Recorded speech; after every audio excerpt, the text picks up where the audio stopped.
What a sick fuck. The hardest 3 thrusts. Dude, I'm tripping my balls off. Come to my house telling me to shut the fuck up and then telling me to reel it back in. Welcome to the Agro Labs podcast. My name is Cameron, and with me today, I've been jonesing, and I got him. I got motherfucking Tyler with me, the T-Dog, the T-Dizzle. What's up, man? That's one of the best intros I've ever fucking done, dude. Yeah. Pat yourself on the back. Yeah, dude, I feel good about that. It's been a good day thus far. Dude, you're fucking slurping that, dude. Yeah, I know, I heard it. It sounds like a 7-Eleven Slurpee machine, dude. It's better. You know, you're only going to 7-Eleven for 2 reasons. A hot dog and a Slurpee, or a Rello and some drugs, dude. There's no in between for 7-Eleven. Usually just drugs. For real. Nothing good happens at 7-Eleven. Not a whole lot, no. No, dude. Boost a lot of candy bars out of 7-Eleven, too. You boost candy bars? I mean, you steal them. I don't know.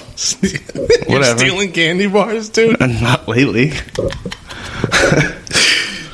Oh, fuck, dude. Yo, I you know one place I just always feel bad for stealing from? Speedway. Why? Fuck Speedway. It's a nice establishment. It is nice. It's the nicest gas station. Yeah, it's nice. Not even close. Yeah, dude, I always feel guilty. I'm like, damn, dude, these people are nice here. They give you rewards and everything. Yeah, dude, fucking give you nice gas mileage discounts. Yeah. I don't know, but 7-Eleven, dude, I'll fucking rob them blind, dude. It's cartons of cigarettes. I don't know. I might hold it up. I don't know. Well, fuck 7-Eleven, because every 7-Eleven I've ever been to jacks up their fucking cigarette prices. Like they're, I don't know, 50 cents more or something fucking ridiculous. I was so pissed off. I went into Reddit the other day, and I finally figured, like, I don't smoke cigarettes much anymore, but I figured out that Rite Aid no longer sells cigarettes, or CVS. CVS doesn't know. CVS. And I was just like, what the fuck? You know what I mean? It's because they're a drugstore and they like want to promote health. Oh yeah, they're a drugstore. They still sell beer and Oxycontin. Yeah, they Percocets, fucking Xanax, real addictive stuff. Yeah. You know. Maybe nicotine just couldn't cut it. We only sell that high grade shit. Yeah, dude, we got the heavy stuff over here at CVS.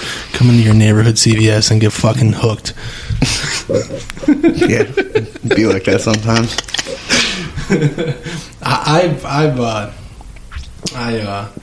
I used to do a lot of pain pills. That's how I got started in all of this. Yeah, I was never around for the Oxycontin, so yeah, you're young.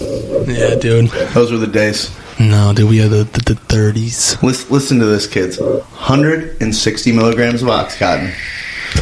160 milligrams, 280s, $45. $45. Jesus, dude. Yeah, Nowadays, kids are paying triple price for not even anything real. Somebody told me that they're paying fucking like $2 a milligram in some cases. And that's what's crazy too, man, because like there's like, unless you know somebody and they're not giving out any prescription pills, pain pills at least, to any, unless you're like real old, right? Fucked up. Sickly, cancer, you know what I mean? Yeah. Like, you're not getting anything real. No, it's whack shit. And, like, you're going to kill yourself. Just do heroin. Yeah. Yeah. I mean, it definitely was an experience, but I wouldn't suggest it unless you're ready for that fucking life, dude. I mean, if you got terminal cancer, fucking bang away. For real. Whatever. I mean, I've thought of that. You know, what would ever happen? Just getting cancer. Yeah. It'd be a pretty good excuse. Fuck yeah, it would. Like, you really can't make up a better excuse than that. Like, I got cancer. You know, I had cancer. You know, I've talked about this on the podcast already, but previously, back when me and you were both sober the first time, and I went back out. You remember that? I do.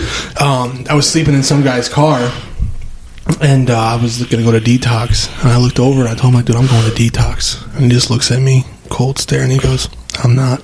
I have ball cancer.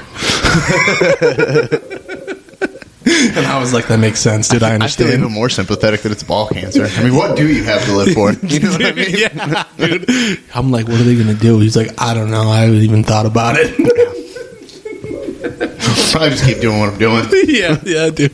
He's sober now, dude. Good for him. Good for him, yeah, dude. You know, he's a cancer survivor. Does he still have ball cancer? I don't know, dude. He's a cancer survivor. I lost a testicle to the opiate epidemic. Man. You know, Andy has the diabetes from fucking doing dope. He got sepsis and it killed his pancreas. Huh? Pete's brother? Oh, no, he didn't. He just had a ton of abscesses and they got super infected and it got into his blood and it literally killed his pancreas. Just doesn't work from shooting dope. He's just a 60-year-old alcoholic now. Pretty much. I don't know how I got out of this, like, relatively with my health. Like, mostly. It's the German genetics, dude. Yeah. It's definitely the pure blood. Yeah, the pure blood German genetics, dude. I'm really not that German. I'm a little German. You're mostly Anglo. Yeah. They're closely related. English, Welsh, Scotch. They're closely related, dude. Anglos. We prefer to be called European Islanders. I mean, it's 2021 now. European Islanders? Is that a real thing? It is now. Spread the word. I go off on anybody who says you're British. Dude, I hate those white people who are like, respect our culture. What a fucking piece of shit, dude. Like, okay, I got a little bit of culture, but I'm pretty fucking uncultured. You know what I mean? Yeah, what culture? Yeah, dude. I mean, listen, dude. My name's Cameron, but if you change it to Fred, it won't make much of a fucking difference. No. My culture, Speedway, hot dogs, and fucking cocaine. You know what I mean? Guns, tits, American Eagles. Yeah, God bless it, man. God fucking bless it. Fucking 2021 people, dude. Yo, 2021 and Walmart still has the same old cutoff they had in 2008, dude. God bless America. Absolutely. Hope it never changes. I will go to the floors of Congress and argue that they never get rid of that. It's a goddamn tradition. Put in the fucking Constitution. Walmart's a fucking American pastime, dude. God. God bless it. You know, Walmart is definitely a place where you get to see the degradation of society and all lives. I just go there when I'm like feeling really bad about myself and feel like I'm not worth much. You know what I mean? I'm just like, oh, at least I'm not these fucking people. No, I always tell people why I like living in a city is because so much goes on and I can always see someone who's living worse than me. Yeah. Like, I can always remain grateful living in a city. Living in a country, though, dude, those dudes are just living great lives, dude. Hunting bucks, dude. Hunting, fishing, loving every day. Yeah, dude, living in 3 acres. They don't give a fuck about the next neighbor down the street, dude. They'll give you some sugar, but they don't give a fuck about you. You know what I mean? They're not checking to see what your life's like. No. You know, in the city, though, dude, we're so close to neighbors. I'm watching through my fucking window about what the fucking neighbor's doing. I live next to a guy in a roundhouse. You know what I mean? I didn't notice that. That was a big like superstition for me, and I was like, dude, they live in a roundhouse. These people are fucking weird. They're psychopaths. Where are they putting their beds at? They probably got They probably fucking bought the bed out of the honeymoon suite from the Bedford Inn. Yeah, probably vibrates, probably circular, so they don't have to find a fucking. They got jacuzzi jets in their bathroom sinks, dude. I literally we got the house and we walked in and someone asked me about the roundhouse people and I was like, they're white for sure. I know that. I didn't meet them yet, but I was like, they're for sure white. It's a solid bet. Yeah. Are they? They are. They definitely are, dude. They have lots of big hangouts. Dude, my other next door neighbor, dude. Are they hangouts? Oh, they're hangouts. Are they dude. like naked hangouts with masks? No. I feel like somebody in a roundhouse would do that kind of thing. No, dude. The other neighbor's a little more sketchier, dude. So the other neighbor. Wait, sketchy in this neighborhood? Yeah, bro, I pulled up. 3 people tried to sell me heroin and I got robbed twice. Yo, so like my girlfriend didn't realize like how bad of a neighborhood we were moving into. She's from the corn, isn't she? Yeah, she's out there, dude. And I'm like, no, baby, we need to get a gun. She's like, for what? And I'm like, everyone has a gun on this block. And nobody's allowed to have one. And no one's allowed to have one. I need to have a fucking gun, dude. But like, honestly, I'm gonna be honest. This street I'm on is actually really quiet. So the block's really, really quiet and pretty cool. But the next door neighbor, not the roundhouse, but the other one back behind me, They have a fucking pit bull German Shepherd. It's probably a big, scary dog. This thing looks like it fucking shits human beings, dude. It probably does. It's got the length of a German Shepherd, the roundness of a pit bull, and it's got a pit bull's large head and German Shepherd pointy ears, and that thing looks all of 130 pounds. There are a lot of missing children in this neighborhood. Hashtag save our children. Dude, I was outside just minding my own business when we first moved in, trimming the hedges, and all of a sudden this motherfucker starts galloping at me like a purebred horse. No. And just, I turn around and he just... Rah, rah, rah. I mean, dude, he was literally right in front of my face. Was there a fence between you? Yeah, but it wouldn't take much for that motherfucker to just hop over that, dude. He just got to put one leg up and he's right over. And then on top of that, dude, I think they feed it chickens. Like whole live chickens? Yeah, dude. They have like... That's metal as fuck. They have chicken coops out there. Okay? And I swear to God, they feed that motherfucker chickens, dude. So it's got a taste for blood. I've heard chickens scream late at night. You know? And, dude, this thing takes massive dumps. And if the wind's blowing just right, you're catching a big whiffer right in your nostrils when you're in the backyard. Smell like KFC. Yeah, he's like, this is my territory, motherfucker. He's eyeing me down. I look like a goddamn fucking Myers steak to him, dude. I look like I'm fresh off the deli, dude. Yeah, I wouldn't fuck with a dog that big. Dogs don't scare me, but like, no. You ever get bit by a dog? I mean, not really. Like, yes, but not like when I was a kid. I was walking up the street and no. Like, it was like I pulled my dog's tail and it bit me. It was like, get the fuck away from me. Right. Not like bit me, like... I got mangled. Yeah? I was like 3 years old. I was at my godmother's house. And I was playing with the neighborhood kids. And we were like right next door to my godmother's yard. Yeah. And they had an Akita. And I was petting the Akita. I love animals as a kid. And I fucking hugged the Akita around its neck, and it put my whole entire fucking head in its mouth and whipped me around. I had like 55. I need to find a chick that'll do that. They're out here in Toledo, dude. They'll fucking eat you whole, dude. I know. They'll make sure that you're left with nothing, dude. I know that. I've been there. Nothing. Many times have I been there, dude. Goodness. It's happened so many times to me, I'm getting married now. Damn. So it's easier to be left with nothing? No. It's got it. No. You got to listen, dude, I got to sign those divorce papers when they come through. I'm gonna stretch out the process. Yeah. You know, I'm gonna make it difficult. Rack up lawyer fees. Oh, yeah. Just pay the parasites. Yeah, dude. I don't give a fuck, dude. Yeah, I'm gonna make it as hard as possible, dude. I'm gonna take your Tupperware. No, don't take your Tupperware. Just take the matching lids to the Tupperware. Just take all the lids that match. Yeah. You get the bowl, fine. I get the fucking lid. I get the fucking lid. I'm gonna leave you with the shitty bed sheets that always come undone. Yeah. I'm gonna have the nice bed sheets, you know. And then she doesn't know this, but I keep receipts for everything, dude. Yeah. Yeah. Because possession can be beat with the receipt, dude. Yeah. You know, I gotta think ahead, dude. These ladies will get you. They will. Goodness. Oy. What's the dating scene like in Toledo? I've been taken for a while. I have no fucking idea. No? No. Not interested? You got a Tinder, dude? No. I'm too old, man. I'm a weird age because, like, I grew up with the internet, but, like, we didn't have a high-speed internet connection until I was, like, 13, 14. Same. So, like, that kind of shit isn't intuitive to me. Like, a lot of people your age that are, like, 4 or 5 years younger than me, it's, like, natural to them. But to me, it's weird and awkward. And, like, I grew up in the era of, like, don't talk to people on the internet.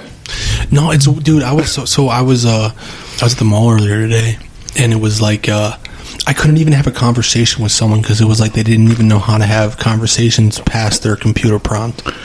Yeah, I don't know, man. I mean, the only chicks I see are in, like, recovery rooms and, like, cream of the crop in there, you know what I mean? And, I don't know. Maybe you should just go gay. Maybe you should just go gay, dude. Maybe you should just switch it up, dude, and be a switch hitter. I've considered it. At least dudes are simple. Yeah. You know what I mean? Yeah, dude. Simple as fuck. Simple life, dude. Some pizza rolls. I don't know who. I think it was Chris Rock. Feed me, fuck me, shut the fuck up. Dude, Chris Rock was a killer back in the day. Dude. He was, not so much anymore. Yeah, not so much anymore. He was a killer, dude. Yeah. He was a fucking killer, dude. Chris Rock I used to grow up watching Richard Pryor. That's what I watched a lot of on You're YouTube. not that old. I know I'm not that old, but I used to grow up on Yeah. you know, when YouTube first came around, all me and my friends did was look up funny videos or watch old comedy specials, and Richard Pryor was one of them, dude. Richard Pryor's alright. I feel like comedy gets dated sometimes. Sometimes it doesn't, but like it just don't hit the same. Like I'll watch stuff that was funny like 15 years ago, and it's just like, eh. And granted, 15 years ago I was 15, 17. Fuck. I was 17, 15 years ago. You're fucking 32, dude. I'm 32. Dude, you got a fucking leg in the coffin, dude. I've had a leg in the coffin, let's be real. But, yeah. No, I don't know. Like, my dad and my stepmom were both not like super into stand-up comedy, but they were fans. And, like, I remember watching Dennis Leary, No Cure for Cancer, as a kid. And, like, I watch it now. And, like, maybe it's because I know the jokes, but, like, it's not nearly as funny. Like, he does this bit that, like, the whole family has fucking lung cancer, and they'll have that fucking voice box that makes you talk like this, and the dog has it, and it goes, arf, arf, arf, arf. I'm like, that was funny. But,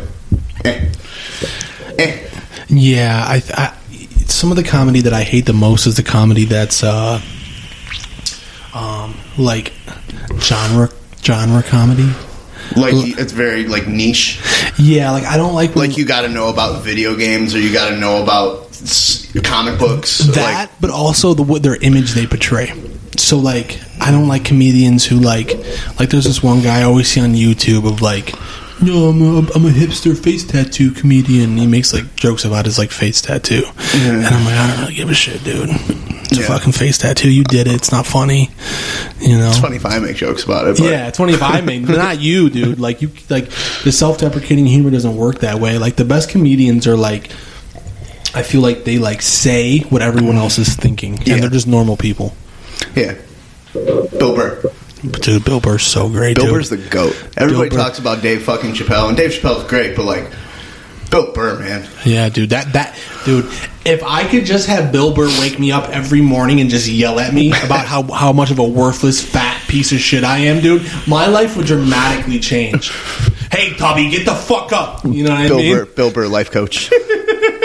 If I could just get woken up to Bill Burr's fucking stinky teeth and fucking spittle coming at me from my bed, I would be a happy man, dude. Yeah. I've considered doing that too. Like, my therapist is always like, you should go into this. You should be a primary counselor. Da, da, da, da, da.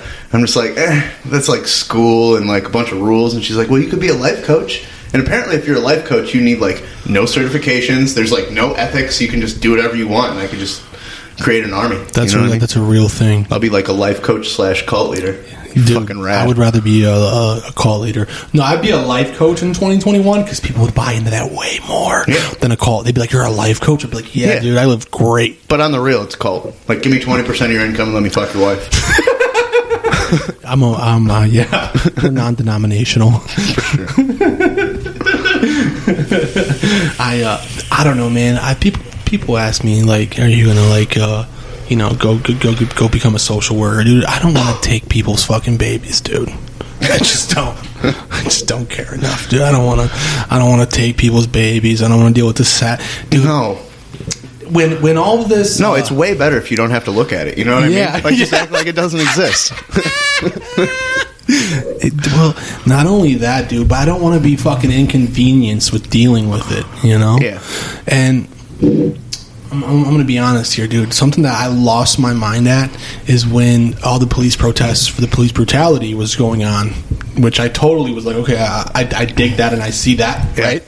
There definitely is police brutality out there. Uh-huh. But when they start talking about giving social workers some police duties, that's where I lost my mind. I'm kind of on the fence about that. Like, there's definitely cases where, like, hey, maybe you should ride along because maybe we're not equipped to handle this situation. Maybe the gun and the taser are not the best options in this situation. But to like have just like a social, like I know a lot of social workers. Like I have to see them. You know what I mean? And and they just no way would listen, dude. I mean, social workers do great work. I've met very great social workers, and I've met great therapists in the field I work in. But can you imagine a fucking fresh out of fucking college, 23-year-old therapist hanging out with fucking trying to hang out with these people? Dude, I'm pretty low key as far as like people like me go, and like the greenhorns can't handle me. Like it's just like, what? You did what for what? It's just like, I don't know. My kid's mom, she was in detox somewhere. And, like, the social worker was talking to her, and she's just, like, my kid's mom just tells the social worker, like, you know what, I just really like getting high. Like, it makes me feel like, and she's just like, wow, I've never heard that before. It's like, what the fuck? Like, I know you don't get paid a lot, but you get paid okay. What did you go to school for? How did that make you feel? Oh, my fucking God. Dude, so like, fuck out of here. I had like a bad experience with therapy at the beginning of my life. I was court ordered to did you bang your therapist too? To see a counselor. No, I was court ordered to see a counselor, and I was real young. I was like 14, and I was made to do it. So like I didn't want to be there. Been there. And I remember I like sat there, and they made me go because I got caught smoking pot. Okay. It was for like 6 months. Jesus. Yeah, it was fucking. I hated it, dude. And I'll get more into the story, but I remember sitting the first time in the office, and he's trying to be all nice to me, and I just look at him, the dickhead I am, and I go, anything I say to you is going to be a fucking lie. You're lucky they didn't commit you. Yeah. This boy is a psychopath. and I just did not trust him whatsoever, man. Yeah. And so, you know a little bit about me, and you know how I had like a traumatic brain injury, right? Yeah. My mother was always so worried that like something else was wrong with me. She was right. yeah, dude, for sure. And well, I think that's like kind of like what set me on the path early. Is just like I was like, dude, nothing's like really what was wrong with me is I was fucking 13. You know, getting hormonal and crazy. Yeah, getting hormonal and crazy and being a fucking teenage boy, right? Yeah. And then I got like this part of just like when people are like, my 5-year-old won't focus. Well, it's probably because he's fucking 5. He doesn't need fucking prescribed methamphetamines. Right. I don't understand it. Give him the rod, dude. Put him on the knee, dude. And so my mom always was trying to find something wrong with me, dude. And I remember I was like 16, maybe. And we had this appointment because my mom made me keep going to him after the 6 months. And she's like, I'm like, we didn't go to like the actual building. I'm like, what are we doing at this weird place? And she's like, you'll see. Right? And I'm like, okay, right? No, dude, my mom drags me to I go in this room, and I go and sit in this room, and there are disabled people. And by disabled people, I mean people are fucking drooling on themselves. They're in Stephen Hawking's wheelchairs. Yeah. They can't talk. And you're just like, I'm home. And well, kind of, but it didn't. I was just so mad. And I'm like, what are we? Well, I look at my mom in the middle. Like, there's like, you know, I have no filter at this point. And I was just like, what the fuck am I doing here? She's like, we're signing you up for disability. And I'm like, for what? Shit, I bet you wish that would have went through. Thanks, Mom. Yeah, dude. But at the time, and then so she told me afterwards, she was like, well, me and your therapist thought this was the best option for you. Jeez. And like ever since like that moment, I lost all trust. Yeah. In like anything? And like anything. Like especially therapists and social workers. They're like, that fucking piece of shit, dude. Trying to set me up to be a fucking disabled. You know what I mean? And that just makes me think, if I could be condemned as disabled, yeah, how many people are just raking in fucking government dough, dude? I mean, a lot. Yeah, a lot of disabled people are, though, too, for real. For sure, dude. But I definitely don't need it, dude. Okay. I mean, I'm not a professional. I'm just a life coach. You know what I mean? You take people on life coach lessons and you teach them how to steal from Walmart. It's not hard. You just walk out. Walk out like you already bought it. Dude, I don't know. And when they say, sir, just act like you don't fucking hear them. I would just, like, teach people, like, little, like, tips and tricks. Like, listen, dude, when you make pizza rolls in the microwave, open up the end and blow on it. Yeah. You know what I mean? I would just teach them little tricks like that if I was a life coach. Little life hacks? Yeah, dude. I would just give them little something. $5 a piece, though. And they might just be, like, little stupid tips. $5 for a life hack?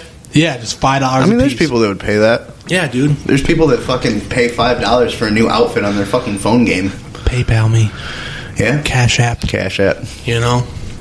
I actually like using PayPal and Cash App and those kind of things. I don't really fuck with PayPal, but Cash App is the shit. Because, like, if I'm not buying drugs, I don't have cash. And, like, drug dealers take Cash App now, too, which is fucking sweet that they've moved into the 21st century. Really? You know what I mean? Oh, yeah. No shit. Dude, back in the day, this was before Cash App, before PayPal, before any of this. This is when, like, smartphones were, like, first a thing.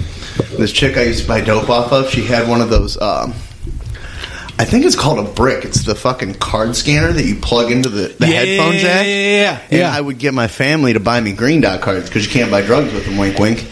And, just swipe it and give me dope. Oh, shit, dude. She was living in the 2021, dude. Yeah. She's kind of hipstery, like, hipster. It's the only one of those drug dealers I've ever met. She's cool, though. Yeah, dude. I can't. I don't know. I don't carry cash on me either, man. But I don't see why you need cash anymore. No. I know how you probably feel about a cashless society, but, like, I definitely don't want a cashless society. I don't use it. I don't use it either, but, like, here's the thing, dude. It's already made up.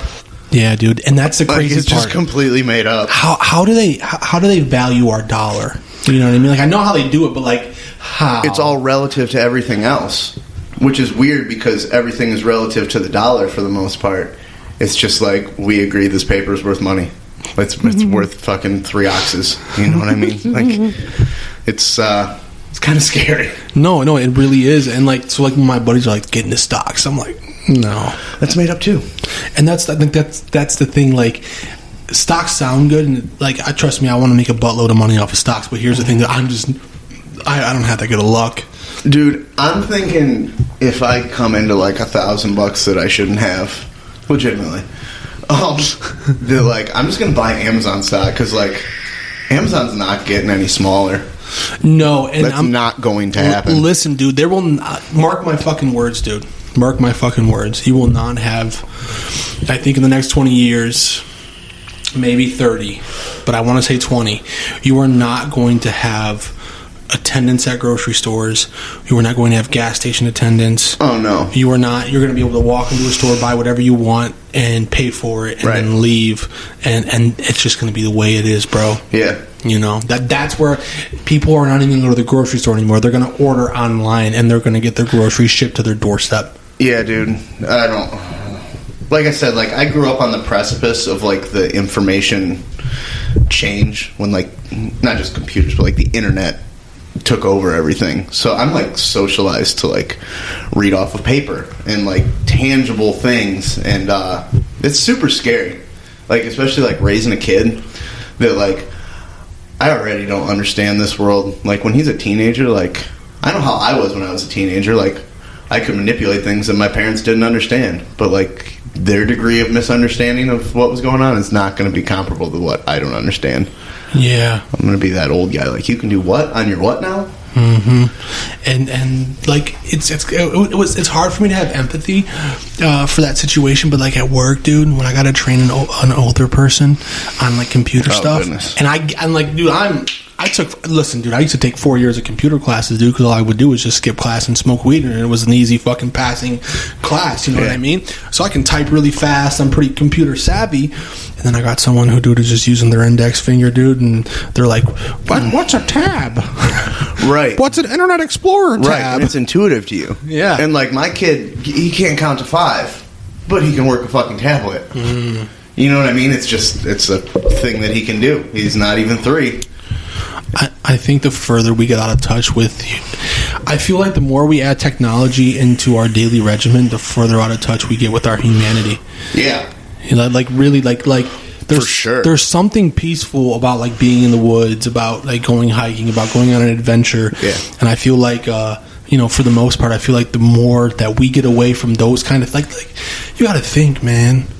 When it comes to men, women have always, whether we know it or not, women have always had kind of like a coming to age experience, whether that's like periods, and I'm being serious though, right? I know you are. And giving childbirth, right? Those are like coming of ages experiences for women. Men, no wonder why men are killing themselves in record numbers, right? And I'll be frank, women actually attempt to kill themselves more, but men are more lethal. Men are just better at stuff. Yeah. You know what I mean? Yeah, we definitely... We're more proficient. We're more proficient at murder. Yeah, we definitely want to kill ourselves. History proves that. For sure. We're better at killing stuff. And so, like, no wonder why there's a mass generations of young men and men who want to fucking kill themselves because they feel purposeless in life, man. And they're getting away from, like, dude, back in the day, you used to work like a men's job. You used to chop lumber, you know what I mean? Yeah. And be a blacksmith. Yeah. You know what I mean? What are you doing now, dude? Just typing on a computer. Yeah. Hey, Larry. No, I love that I do that kind of work. Like, that's, like, I'm almost done with fucking college, but, like, I don't even want to finish because, like, I would literally want to eat a fucking pistol if I had to work in an office all fucking day.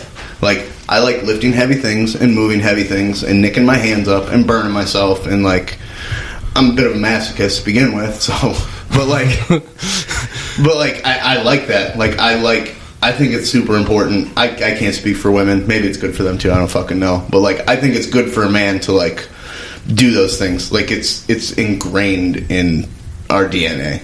And that's not to say that there's not, like, outliers. But for the most part, like, that was our function for, a couple 100,000 years before we started fucking dividing labor and all that shit. And that's what I'm saying, man. Like, for hundreds of thousands of years, dude, they would just send you out in the wild and be like, yo, son, go kill a fucking wolf and don't come back to the tribe until you fucking murdered a lion or a wolf.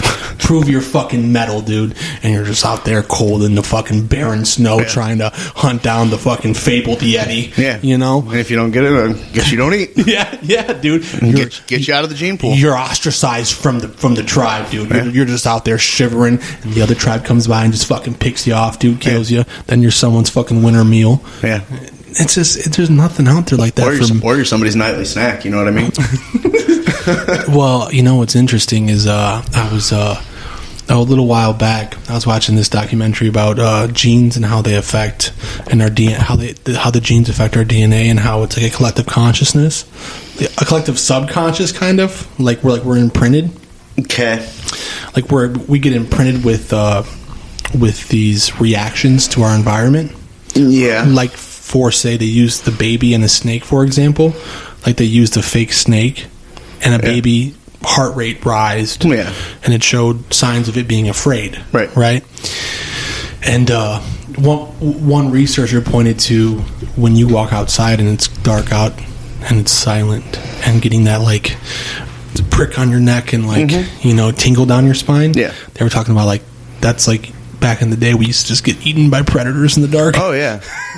No, there's not a ton of scientific evidence behind it, but, like, I think there's definitely a sixth sense that exists that, like, we haven't figured out a way to fucking study and measure. Like, just because we haven't figured out a way to measure something doesn't mean it doesn't fucking exist. It means that we haven't figured out a way to measure it tangibly. Like, I don't know. Do you think that we do, like, in some way share collective thoughts or consciousness through the next generation? I think there actually is some scientific evidence to back that up, that, like, trauma and certain life experiences, like, actually alter your DNA. And if they alter your DNA, then that would alter your, I forget what the word is for eggs and sperm. It's a word.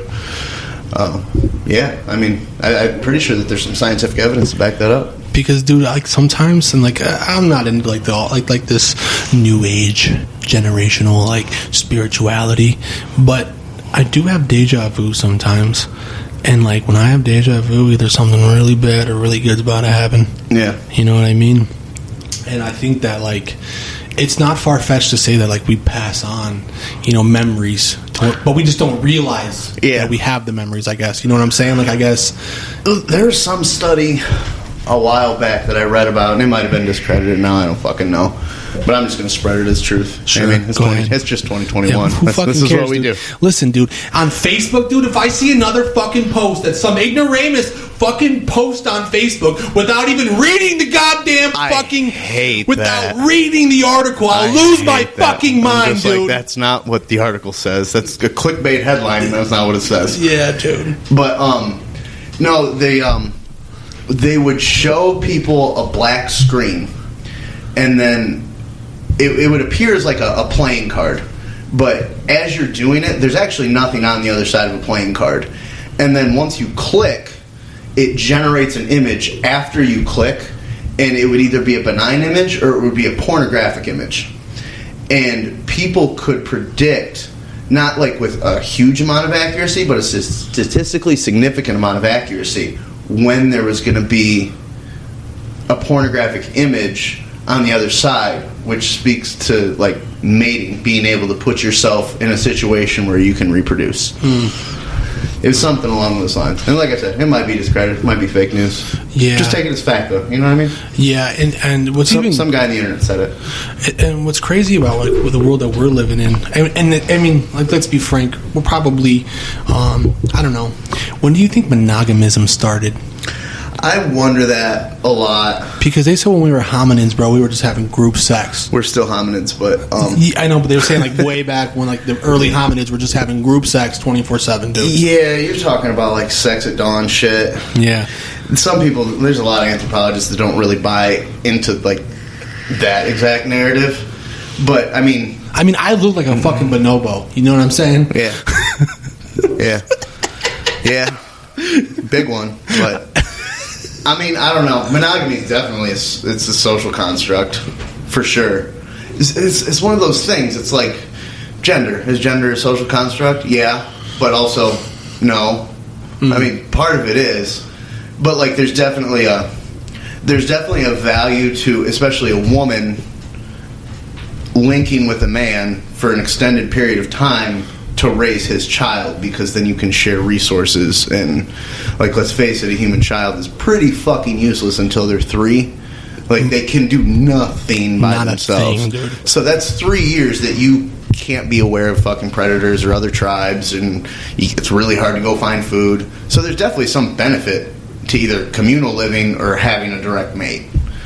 But at the same time, if you look at us physiologically, we're kind of designed for group sex. And to kind of like wrap around what we first started talking about, and this is why I think like we're kind of in our day and age is like purposeless, because like life used to be pretty cut and dry and simple. Like life wasn't by any means beautiful, but it was simple. The problem is we look for meaning in things. Like the purpose of life used to be to not fucking die. Yeah. But now I'm gonna raise this baby till I die at 33. Right. Oh shit, hopefully I don't die during childbirth. But now, like, especially in the first world, it's relatively easy to not die. Real quick, so I was actually watching some fucking Netflix show, and it was based on like the Renaissance time, and the woman died in childbirth. So like I was interested, and I looked up the actual rate. 830 women in our age and in our time, 830 women a day die still during child labor. In the United States or in the world? In the world. See, that actually surprised me. That seems low. Really? Yeah. It seemed high to me when I read it. I mean, how many people are born a day? I know, but still, man, like they die. I would think worldwide it's probably like 1 or 2%. You know what I mean? That's me just guessing. Muscle. I watched this other good movie about. It was about a caretaker in Muscle. Dude, it's degenerative. It's the degenerative disabled disease where they lose muscle function. Like Lou Gehrig's disease? It's like muscle something. Muscular dystrophy? Yes. I think that's what Stephen Hawking said. I don't know. Yeah, I don't know. But so 1 out of 3,500 male babies are born with that disease. Worldwide? Yep. Yeah, that's probably about right. And you know, well, the thing is like, even like 150 years ago, like, you died.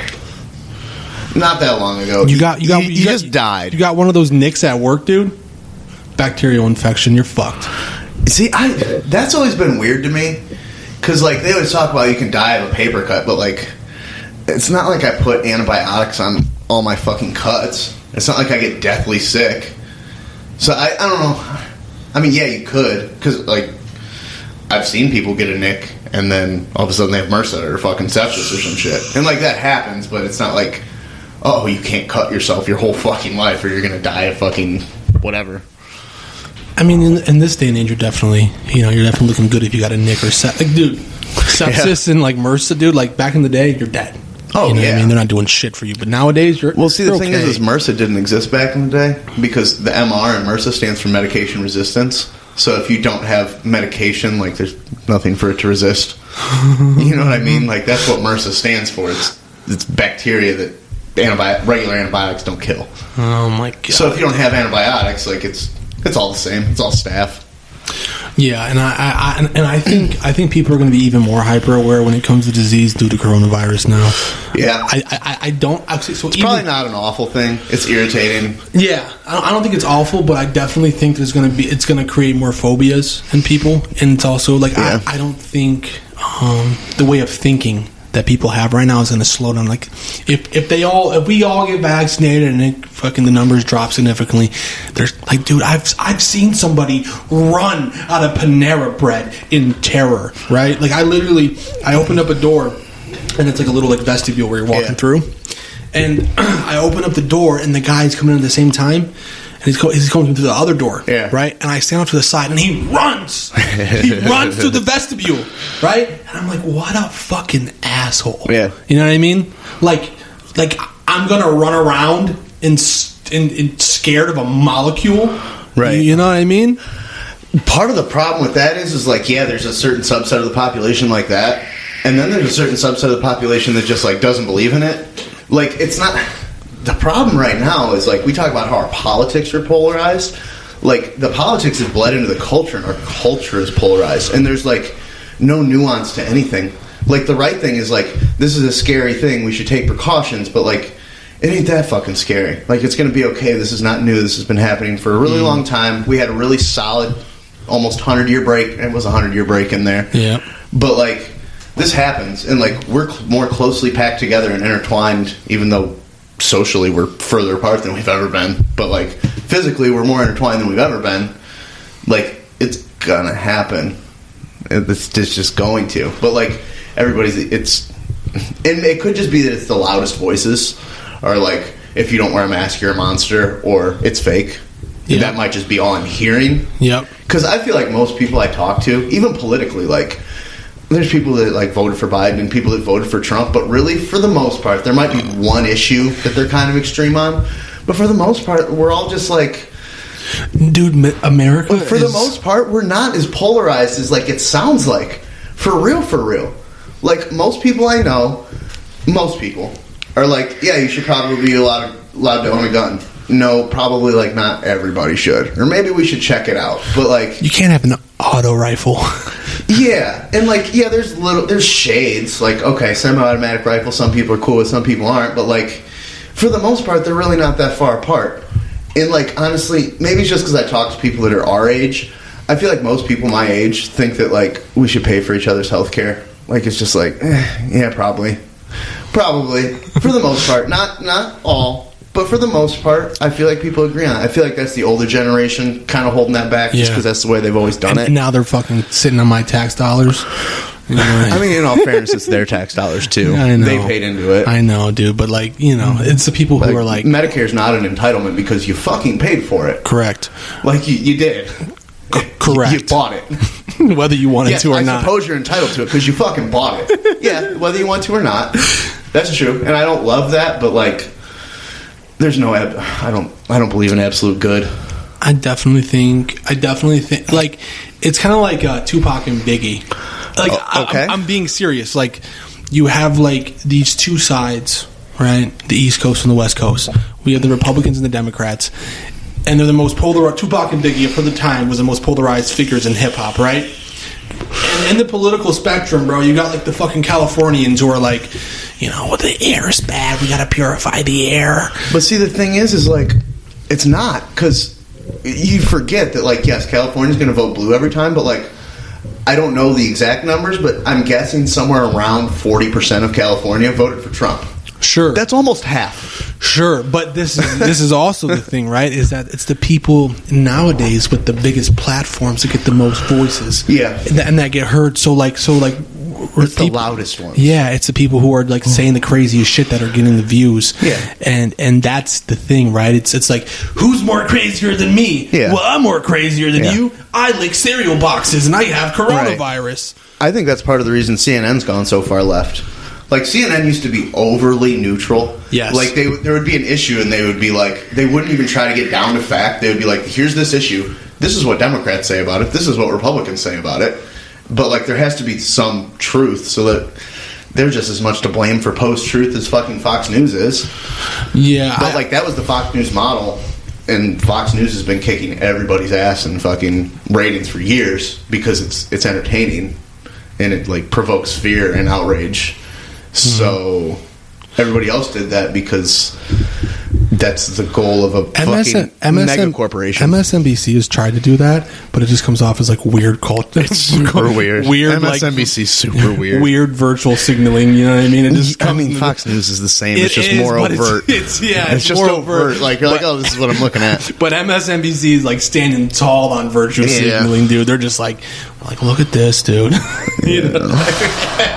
The one good thing that's coming out of this information age, and the fake news and you know those Facebook posts that we see with those fact check ones, right? Yeah. The best thing that comes from this, bro, is, and the worst as well, but I think it's better than worse, is that everyone is able to form an opinion, no matter who it is. You know what I mean? Are they though? Well, people are dumb. I'm gonna sound super. Yes, I'm gonna sound super left wing elitist here, and just like smart people should run things. But like, people are fucking dumb. Like generally, I don't trust them to form their own opinions. There's definitely because they won't do the work to make an informed opinion. Like they just hear something and then like run with it. Especially if the person they hear it from is on their team. Mm-hmm. They're just like, No, I was in awe when the Republicans started rallying behind Donald Trump for losing the election. I'm like, what the fuck is happening here? Yeah, it was just like baffling when I was watching it on the news cycle. Like, Trump's trying to say the vote wouldn't happen, and like people are believing, like, count the votes, count, and I'm just like, I am baffled. You know what I mean? I'm just like, what the fuck? The thing about that is, though, like they should count the votes. Sure. The thing is there's half of them that were saying count the votes depending on what county you were in, and then the other county was like, stop the count, throw those 200,000 ballots out. Yeah, like what do you want? Yeah, dude. I'm a firm believer that like just count them all. Yeah, dude. And if you got to recount them, fucking recount them. And you know, I think it's a lot of fear mongering. Yeah, because it makes money and gets views and clicks and and you know, I mean, Stalin did say it the best. He said, "I don't care that people vote. I care who counts to vote."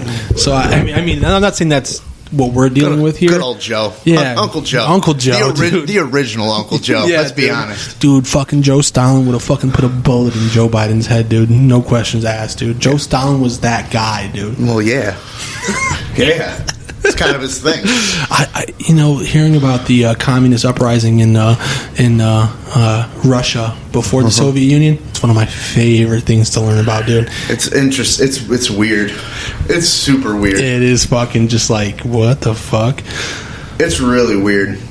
Who was the little like religious guy? That Rasputin? Rasputin, dude. Yeah, that's part of what makes it so weird. Because if that guy didn't exist, all of 20th century history is probably different. All of it. Really? Other than World War I. I mean, everything after World War I would be different. There's a good chance that the empire, it probably would have eventually fallen because it was super weak and the fucking Tsar was not the strongest leader, and everybody was pissed off and starving and shit, and they were pulling the Louis XIV and building palaces and shit while everybody's fucking starving, which is never good. Yeah, the peasantry can see that. But like, Rasputin definitely weakened the royal family and created discord within the royal family and around the people. You know what I mean? The lieutenants, and kind of allowed it to happen. That motherfucker drank poison and lived for. They tried to kill him for hours. And it wasn't like they were trying to slowly kill him. No, they were trying to get the job done, dude. Yeah, but then they threw him in the fucking river. And when they yanked him out, this motherfucker had water in his lungs. Yeah, dude. Like, they beat him and, like, cut limbs off. I don't know if they cut limbs off. They cut digits off, I think. They shot him a bunch of times. Do you think it was just, like, Russian dramatization for Rasputin's death? Or like I mean, the Russians are known to dramatize death. Like, if you're depressed, do not drink. Do not read Russian literature because, like, just like life means nothing and leads nowhere. It just romanticizes death. Russians are crazy, man. That's a crazy culture. Just vodka and bear wrestling. Dude, I always hear some, like, true blue blood Americans be like, we'll kick Russia's ass. Nah, man. I'm like, in dude, a fist fight? Yeah, no, dude. Nah. Dude, and Russians are They're hardy people. There's some badass, bro. Stalingrad, bro. They're just burning villages and towns and whole cities, dude. Eating each other. They're eating each other, fighting fist to fist in city blocks. Dude, they don't give a fuck about you. 2 guys, 1 gun. They don't ask about where's Wi-Fi, what's the Wi-Fi password. Russians are out there digging trenches, dude. I mean, that's true to an extent here too. Like, I'm a city person. I'm kind of soft. Like, let's be real. I'm big on indoor plumbing and air conditioning and, like, not having to do stuff for stuff. You know what I mean? Like country folk, and I'm not talking like 20 miles outside Toledo. I'm talking like West Virginia holler country, country, or like Wyoming folk. Like, they're different people. Like, people in St. Petersburg, Russia, I promise you, are pretty much as soft as we are. Like, yeah, winter's a little bit colder, but like, you live in a city, you go to a supermarket, like, you like go buy like coats and stuff. You don't have to go shear the lamb to fucking make your coat. You know what I mean? Like, it's just a... But granted, like, most of Russia is just, like, frontierland. Frontierland, dude. Just nothing. They're just... Dude, there's no chewing tobacco, bro. They chew on wood back there. Yeah, sure. I think it's, like, 13 time zones of just nothing. What a desolate place, dude. Yeah. And that's the... Dude, in Toledo, man. Toledo, dude... A sunny day is a good day, dude. There's never a sunny day in Toledo. Like, it's gray. It is most days here. I mean, Northern Ohio, I'm pretty sure is like Seattle's known as like the gray, rainy city, but I'm pretty sure Northern Ohio is right up there as far as gray and rain. And then you get that like pretty much now, like mid-January to mid-February, where you don't see the sun. Like, it's not like Alaska where the sun doesn't come up, but you just don't get to see it because it's overcast every single day. And, like, I can already feel the depression coming on. People are just like, hey, it's seasonal affective disorder. It's like, no, you don't. Like, that's a human thing. Like, you don't see the sun, you get sad. Like, it's a defense mechanism. It's like, retain calories. Don't go outside. You'll die. Like, speaking of shit encoded into our DNA, like, it's not seasonal affective disorder. It's like, don't die in the winter disorder is what it is. Suicide in Ohio, 37 of 88 counties above U.S. average. And the pandemic could cause a spike. Honestly, that's not that bad. Honestly, like, I know in some places the pandemic has, like, affected everything. In Ohio, like, not so much. Like, I know we both know a lot of people collecting unemployment on the pandemic. Sure. I was one of them. It's fucking great. Mike DeWine, shout out to Mike DeWine. Shout out to the Ohio General Assembly. Shout out to Congress, Nancy Pelosi, Mitch McConnell, Donald Trump. Put me on. Good old Donnie and gang. Yeah, all of them. I hate them all, but like, shout out for that. Anyway, no, but we know a lot of people collecting unemployment on Rona. But like, how many people do you know that are actually unemployed because of the Rona? I don't think I know one. None. Like literally, if you're not working, it's just because you choose not to. Right. Bless your heart, but like, I went up to Michigan for work a few weeks ago, and like their restrictions are a lot more severe than ours, and like they're struggling. It's not like Russia and Stalingrad struggling. You know what I mean? They're not eating each other, but like there's in Michigan, because of the restrictions, which I don't even know how I feel about all that, but there are people that are legitimately out of work, and like a lot of the factories are they're running half shifts to fucking increase social distancing or whatever, and like it's harder for them up there. Not that it's like that bad, but if overall it's not that bad. But if you're the guy that's not working, it's pretty fucking bad. Are you going to take the vaccine? Not initially. Like, I'm 90% sure I had the Rona. but this was like back before you could just go out and get a test. Yeah. Like I was living in sober living. 2 guys across the hall had it. My one roommate for sure had it, and this fucking dumbass was just like going out. Like they made him go get a test, but they weren't allowed to ask him what the test result was, and he just lied so that they wouldn't quarantine him. Jesus. Yeah. Classy. Great guy. And my other roommate was sick as fuck. And I got sick, but it was like weird sick. Like kind of normal, but like definitely not normal for like 2 or 3 days. I didn't have a fever or anything, but like I was coughing a lot, and it was a weird cough, and the phlegm was weird. And then I was better after a couple days, but then I was super tired for like a week. So like just judging by who I was around and the fact that I got sick, I probably already had it, and like, 64 million years of mammalian evolution vaccinated me. You know what I mean? And I don't never buy the first gen anything ever. Like the Xbox fucking Series X or the PS5, like don't buy that. Buy the next gen one, the next line of, not the completely next gen system, but like the update where everything's patched. Like you remember Xbox 360, where every single Xbox 360 got the red ring of death, every single one. Eventually. I'm kind of at a standstill, so Monday we're having mandatory but not mandatory vaccinations. So that can't be mandatory. I mean, they can't. Maybe. So it's not mandatory. You can opt out of it, but they like put like some restrictions on you if you don't get it. You mean I don't have to do my whole job? Sweet. No. they make you do your whole job, but just make the job duties perilous. Yeah, they're like, you got to wear 2 PPE masks. You got to wear a face shield. You got to do a bunch of extra shit. Is there any evidence that wearing 2 masks helps? No, and because like I know that wearing 2 condoms doesn't help. Don't ask me how. Dude, I know, but when I see those fucking idiots wear face shields, like literally, bro, it does nothing.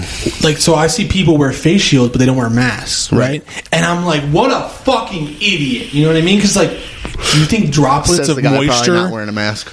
No, I wear a mask, dude. If I'm in public, I wear a mask. I really do. If I'm allowed not to, I don't. Yeah, I mean, if but like I said, I'm pretty sure I had it. Listen, if you come to my house, I'm not going to make you wear a mask. Am I going to wear a mask around my grandma? Sure, dude.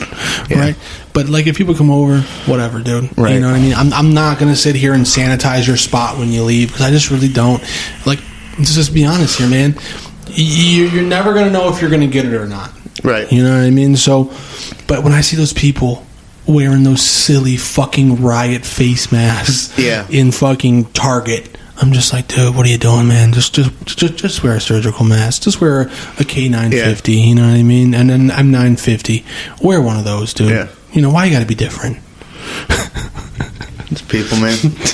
Just let them go. Or those fucking assholes, dude, who wear those slip-on face masks.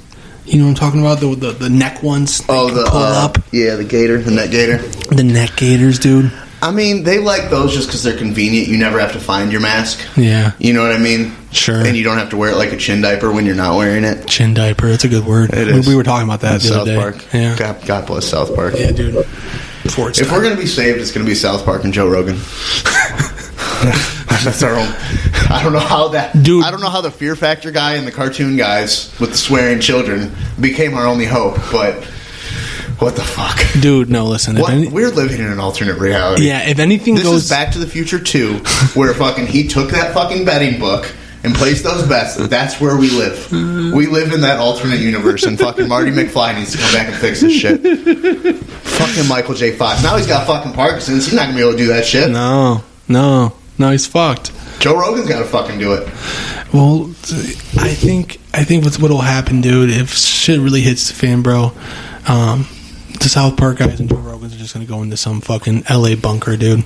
You know what I mean? They're going to go into some deep well bunker, and they're going to be broadcasting. I was thinking the other day that, like, the people who should run this country, not necessarily like Joe Rogan, but just, like, comedians in general, because, like, they're psychopaths. They're crazy fucking people. But at the same time, they have a knack for pointing out the absurd. That's what they do.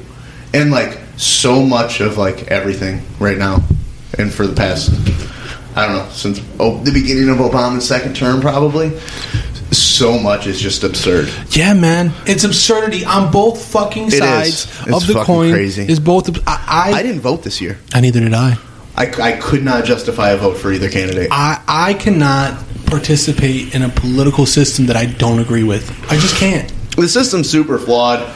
I'll vote for like community and like statewide stuff. Yeah.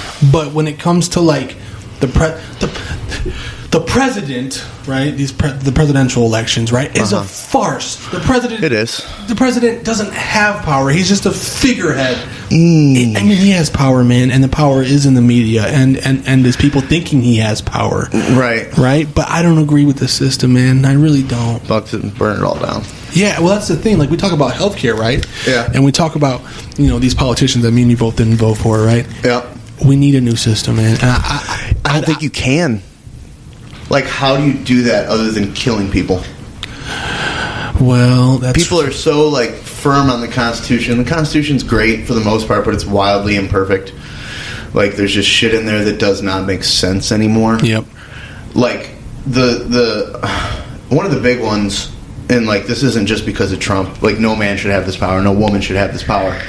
The president has outlined Article 2 of the Constitution is the commander-in-chief of the armed forces. When that was written, we didn't have nuclear weapons. Yep. The president can launch a nuclear strike anytime they fucking want. And that's insane. Call it national security.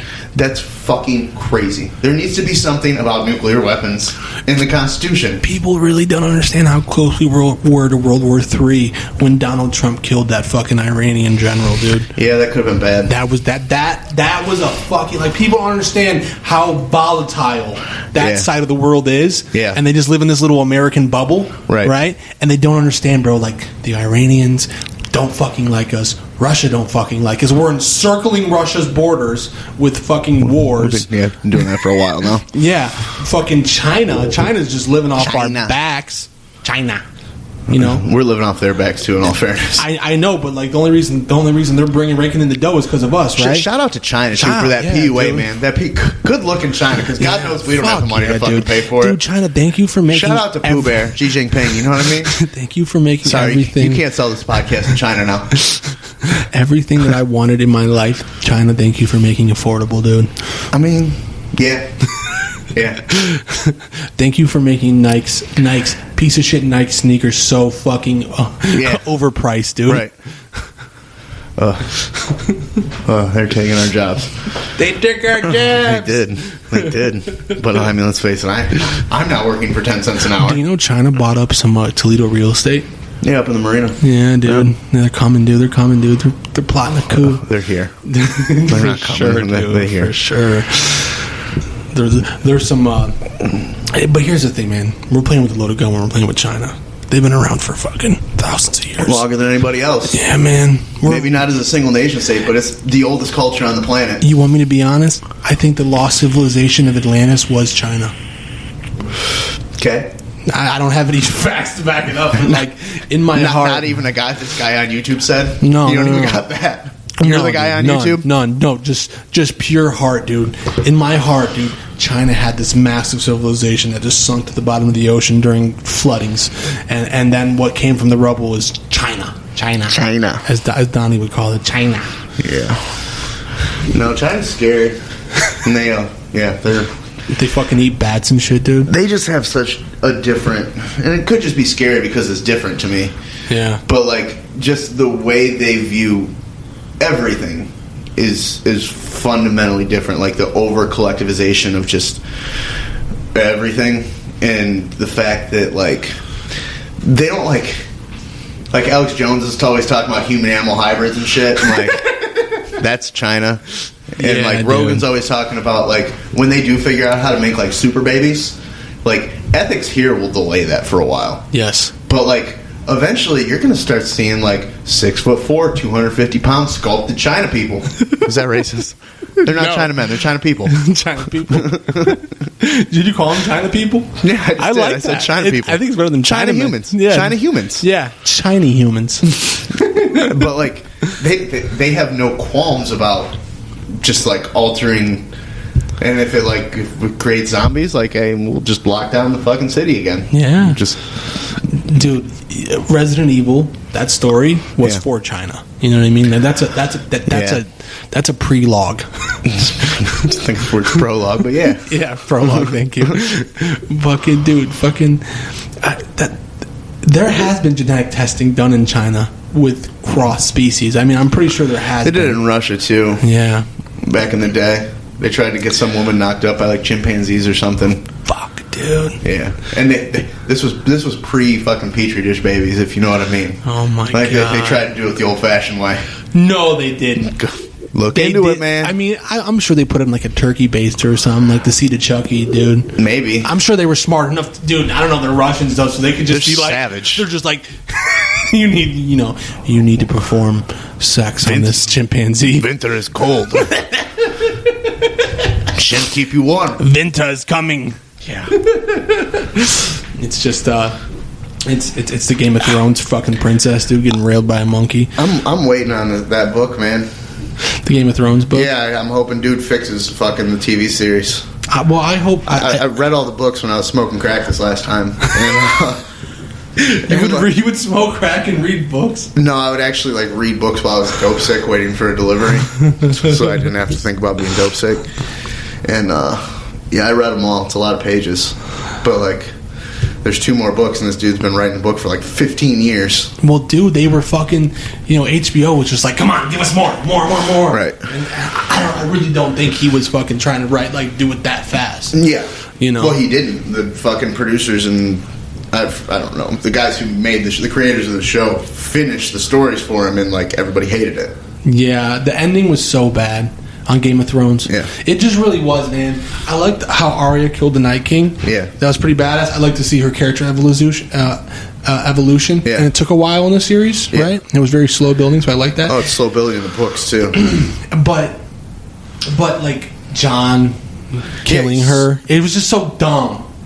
I didn't like how fucking Jon turned into a little fucking bitch. Yeah, dude. You're the undead, man. You're Jon fucking Snow, Yeah. the rightful king. Yeah, you're the fucking Dragon King. Yeah. And you're like, yes, McQueen. Yes, McQueen. Yeah. I'm like, did they cut off your balls when they killed you? You're riding Daenerys' Stormborn's dragon. You didn't even know how to ride a dragon, and here you are kowtowing around to some blonde-haired beauty. Like, dude, get with the fucking program, Jon Snow. In all actuality, I'd kowtow to her. Yeah, me too, dude.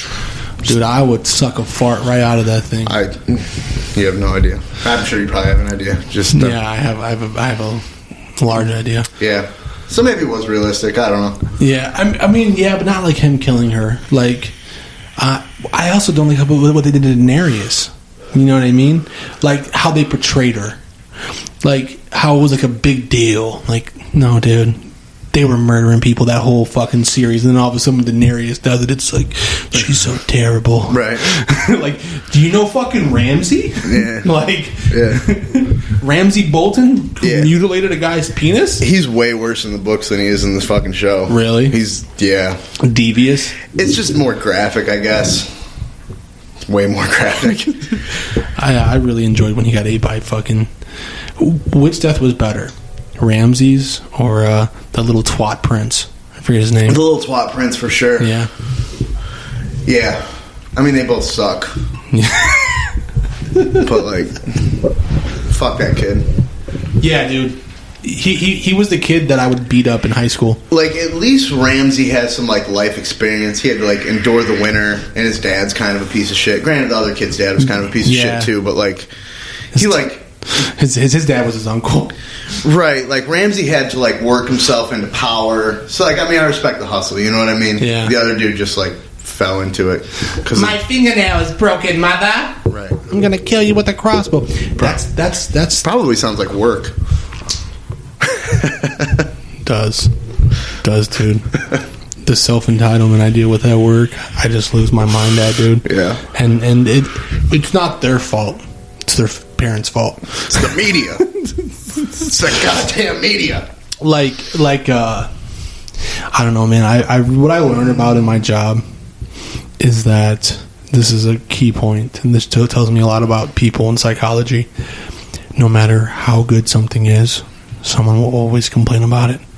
Yeah. Like, no matter, like, how nice. Like, there is someone where you could just live in a mansion, you could have, like, a fucking real-life unicorn from China in your backyard. Just a harem of fucking horse. a harem of whores. You could have the fucking best Peruvian cocaine. You could be you could have millions of dollars, and someone would walk in your house and be like, I don't like this. It's probably because we're trying to medicate the wrong thing. I definitely think we're trying to fix the engine when the transmission's bad. Engine runs fine. You know what I mean? That's good, man. It's just human void feeling. It's what we're wired to do. More. Yeah, I think I went a long time filling my void with drugs, alcohol, women, sex, toxic relationships, anger. I used to fill my void with anger. Yeah. I used to be a very angry person. You went a long time doing that? I've gone a long time doing that. Yeah, I mean, I still do it, but just in lesser degrees, man. You know what I mean? I've stopped a lot of bad things that I used to do. I just went to the mall because I was depressed. Did you get anything? I did. Yeah, Dill was just having a big New Year's sale. What'd you get? I just got like a shirt. Just one shirt? Just one shirt. What was it? It's like a polo button-up. Oh. It's a $100 shirt, though, $32. Fuck yeah, dude. Yeah, dude. Got a twofer, spent some money, medicated that way. Saved some money, medicated that way. I just bought... I feel you. I feel you, dude.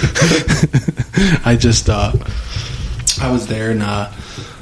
Daddy Trump gave me my stimmy.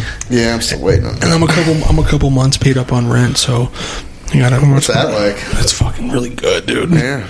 It's nice, and thank you for hitting me. And thanks for the person who crashed into my car. Shout out. Glad he didn't kill me. Thank you. And I went in there and I bought for one, Michael Jordan always wore gold hoop earrings. Yeah. And then second, my dad does. So shout out to my dad for the gold hoop earrings. I was actually going to comment on that and make some gay joke when I saw those, but... Okay. That's fine. Nothing comes to mind right now. Yeah. Do you have your ears gauged? I do. Yeah, more holes for cocks to get stuck in. Yeah. You can never have enough, man. Cocks are like Oreos, you know what I mean? You can't have just one. Well, thank you for listening, and we're going to be right back to the podcast in just a moment. Welcome back to Agro Labs Podcast. We had to take a quick break. Had a refill on coffee, some Java, some caffeine. I'm jacked. We were talking about some sick shit before the podcast came back on. Stuff that I don't want to talk about, so we'll bring it up. Statute of limitations, maybe in a few years. Yeah, a couple years. There's no statute of limitations for some things though. Murder. Yeah. Would you ever kill somebody? I'm talking about in cold blood. I'm not talking would about I? And I'm talking about in cold blood. Would I? Am I capable of it? Gil, that's different. I'm talking about would you? I'm not talking about I don't know. Yeah. I mean, if circumstances were right, like yeah. I'm not like looking to but I'm certainly capable of it. Yeah, everyone's capable of it. Yeah. I was just asking that because I was watching Unbelievable on Netflix, and I think it's based on a true story, and they fictionize the characters in it, but it's about basically a serial rapist, raping women, and one of the girls who they kind of need for the case to work and to find the serial killer didn't want to tell the cops that she was raped because she was a young girl. But the serial rape is what was interesting. Is the serial rapist every time in this documentary, every time he raped someone, the acts of physical violence or the manner in which he did it increased. So like it was almost like a drug to I've watched this guy. A lot of Criminal Minds. Yeah, makes sense. But that's also what's crazy to me is like a lot of these murderers and serial murderers, serial killers, and serial rapists. Over time, it becomes almost like substance use to them, where they increase their activity. Yeah. Right. So like the guy started out with not using a gun. Right. And the next one he's using a knife, and the next one he's using a gun. Yeah. The next time the gun's loaded. Right. You know what I mean? The next time he kills somebody, and that's something to be said. I think about humans, and I'm really interested in like psychopaths and sociopaths, and I think a lot of us possess psychopathic or sociopathic tendencies, and I really do. I think we have tendencies, but we're not sociopathic or psychopathic. It's just people are just self-seeking. Yeah. It goes back to that, like, not dying thing. Yeah. But, like, nowadays we perceive things as needs that aren't. Yeah, dude, when you look at it by, like, what do I really need? You Not don't much. You don't need much, dude. No. You want a lot. Yeah. I have a lot of wants. You know, I want things to go right, but I don't need a lot of shit, dude. Nope. So, I just drew a blank. I just had a fucking mental fart, dude. Happens. It's okay. It's stinky. So rape. Is it all bad? It's terrible, dude. I don't know. I know a lot of males get raped and they don't talk about it. I hear this. I don't know. They don't talk about it. Yeah, well, they talk about it, just not probably to you. Probably not. It's probably best. You'd probably just degrade them, dude. Oh, you were raped? Be like, so, but you got off, right? Yeah. Don't come to me. Yeah, I think a lot of men. I know I know someone close to me was raped, but they don't talk about it because they're not sure if it is, you know. And then by a woman or by a man? By a woman. Yeah, I don't know. Yeah, and that's the thing. I don't think men are able to even, like, who's gonna believe you? Right. That's yeah. You know, who's gonna really put weight into that? Yeah. You know? And I think that's it's 2021, dude. Soften up. We can all get raped. Put it on a bumper sticker. Dude, Agro Labs line of bumper stickers. It's 2021. We can all get raped. Dude, listen, dude. I've been watching, like, TikTok, and, like, I just go, like, listen, it fills a couple of minutes out of my day. Like, when I'm, like, just I have nothing else to do, I'm like, okay, I'll go check TikTok for 5 minutes. Yeah. And, dude, there's a lot of, like, TikToks about pegging, you know? Getting pegged. Yeah. Dudes pegging. Yeah. And I don't know how to say this in any other way, but it's pretty homosexual, even if it's done by a woman. Is it though? I think so. I don't think it is. Listen, man, are you gonna take something up your butt? No, I'm not. I don't like it though. Okay. Like I've like done like the finger with a blowjob thing, and like it's just not my cup of tea. You know what I mean? And if that finger was like 10 times bigger, it would be way less my cup of tea. Yeah, I don't. Maybe, but like just because you like shit in your ass doesn't make you gay. What makes you gay is liking men in your ass. Yeah, but like the fucking... Or feeling like romantic love towards... and intimate love towards... That's like weird too, man, because like, you know, you got like lesbians who like, you know, they like girls, right? Yeah. But they're fucking dicks. They're fucking fake dicks. Yeah. You know? I mean, I feel like sexuality is more fluid with women. Of course it is, but I'm talking about, you know, you like pegging? Okay. You're going to let a girl bend you over and stick a fake dildo in you? It definitely increases your chances of, like, taking a real dick, I think. But it's not like... Dude, your percentage just skyrockets when you start pegging. It goes up. I'm not going to lie. That's real. That's a real thing. No, I've talked to some chicks who were just like, yeah, I dated this guy and he liked me to fuck him in the ass. I'm like, oh, well, okay. Can you imagine, dude? You can't have an argument with a chick who pegs you. You know what I mean? No, you can't win an argument. You can't lay down the law. Right. You can't set the boundary or the line. You No. wanna know why? Because she just fucked you in the ass. Right. You know what I mean? Yeah, you're the sub. yeah, dude. There's no like I'm the man of this house. Yeah, sure you are, Karen. Yeah. That's not what you said last night. Yeah, I'm not wired for that. Like I'm extremely dominant when it comes to that kind of thing. So like, it's even if I did like shit in my ass, it just wouldn't be a thing. Like I'd be sticking in my own ass. You know what I mean? And the same women who'd be like, that doesn't make you less of a man for getting pegged, are the same women that will degrade you in an instant in a fight. You feel like you're really emotionally like invested in this? Is there something you want to talk about on the podcast? Like you feel? It seems like you're really like. You got some shit built up on this issue. Well, dude, it took me a long time to get like a finger in my butt. I won't lie. Yeah, it was a process. I had to like. First you got to spit on it. And No, dude, I just wasn't okay with it for a while. But I became okay with it. But I'm like you. I wasn't into it. I've never been into butt stuff. Yeah. Never, and it was never my genre of sexuality. I don't even like really fucking a girl in the ass. Neither do I. Nope. The one thing I do like about it is that like she asked for it. Yep. Like I've got really weird. Man, you were very similar. I've got fucked up power dynamics going on with my sexuality. Yeah. Like, I don't like doing ratchet shit, but I like that you want me to do ratchet shit to you. Yeah. Like, the fact that you'll beg for it. Like, just horrible shit. You're going to have a lot of people trying to get a hold of you after this podcast. That's the goal, man. That's the goal. Yeah, I know. I'm the same way. Hit me up on Messenger. I don't even like when a girl's on top. That doesn't bother me, but if she tries to choke me or pull my hair, it's over with. Done. Like, sorry. You're getting thrown on your fucking back. Yep. And, Yeah, dude. Yeah, I just don't do the sub stuff. No. I've even tried, I've tried role play, and I'm just like, I feel like a bitch. For real.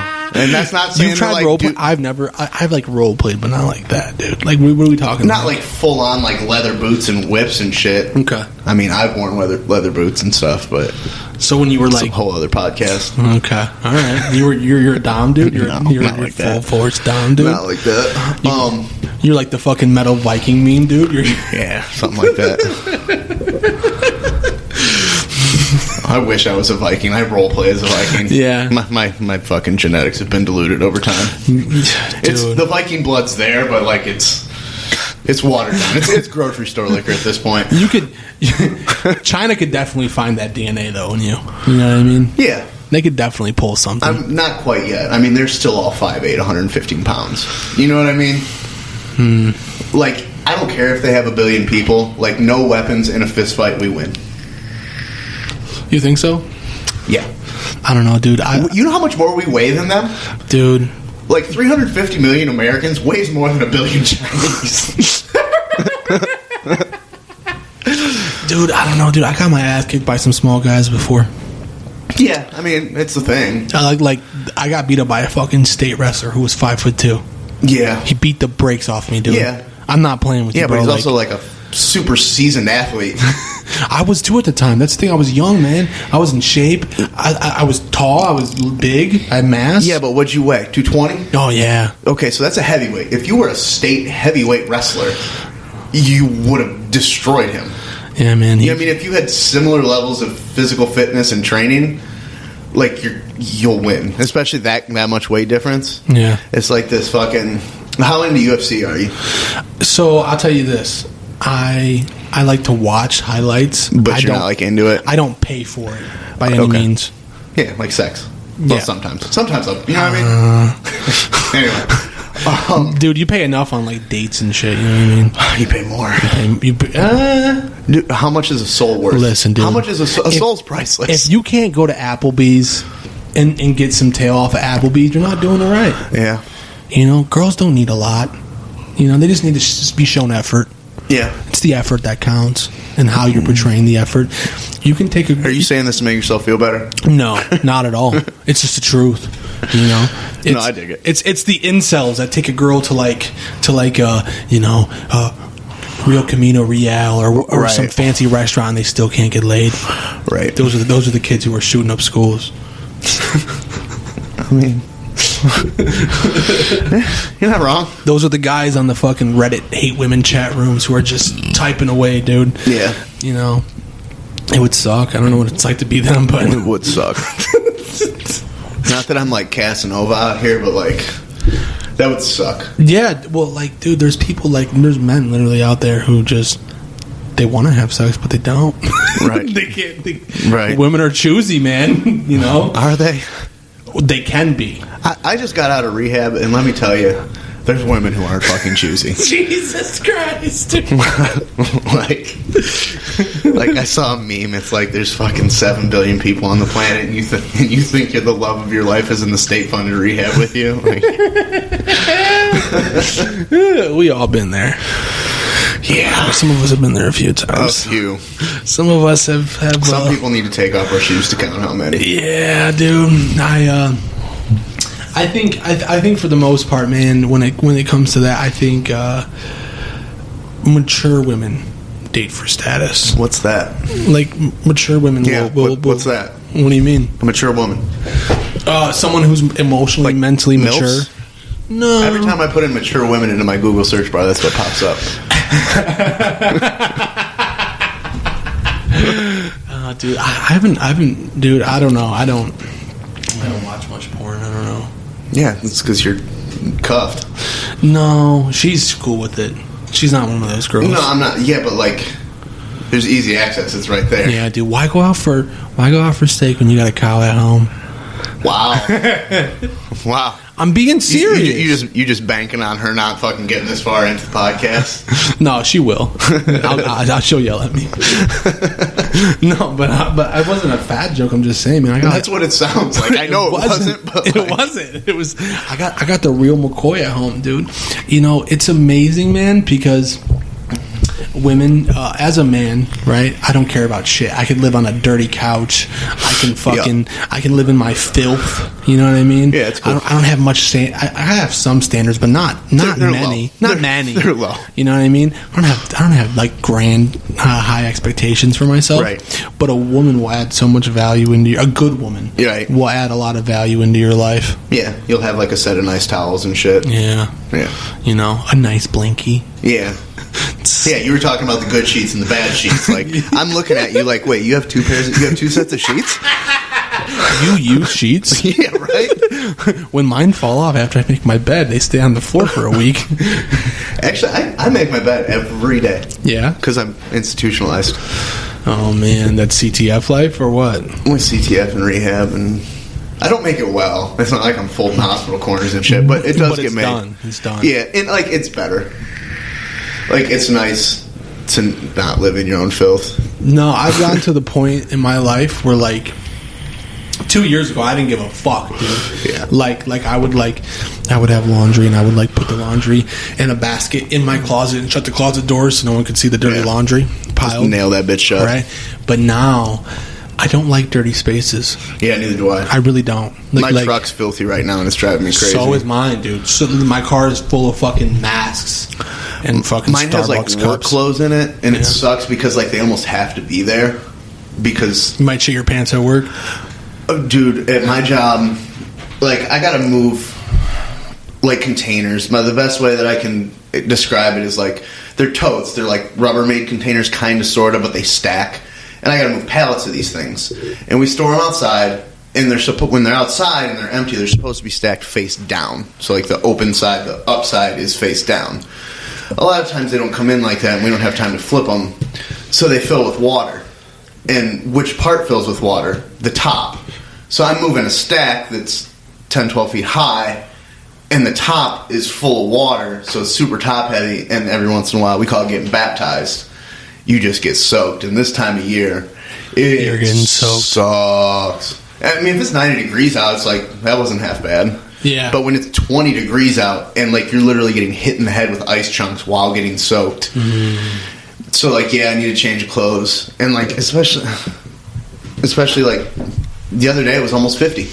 It's almost 50 degrees. But, like, 2 days before that it was 20 degrees. So I need, like... Ohio's so weird, man. This winter's been so weird.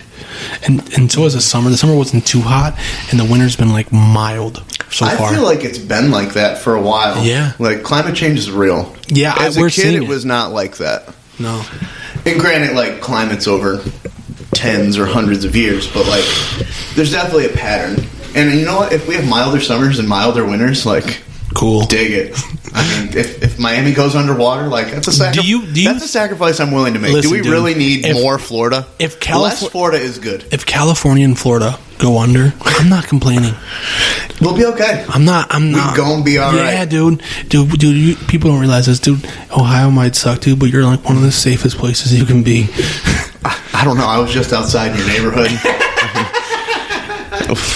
Well, dude, I mean, it depends on where you live. It's arguable. But, I mean, if you ever got it run, I mean, as far as natural disasters go, yeah. And, like, we get tornadoes every once in a while. Yeah, snakes.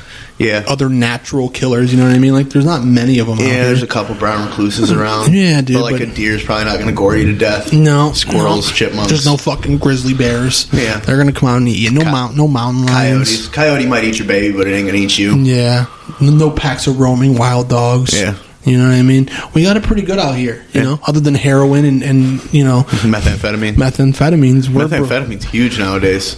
Dude, so I think I've talked about this before, but the scariest thing to deal with where I work at is methamphetamine. Dude, it's a whole other form of drug addiction. It's a different animal. Like, I'm comfortable with, like, dope fiends and crackheads and raging alcoholics. Like, normal to me. No, you can't. There is no like.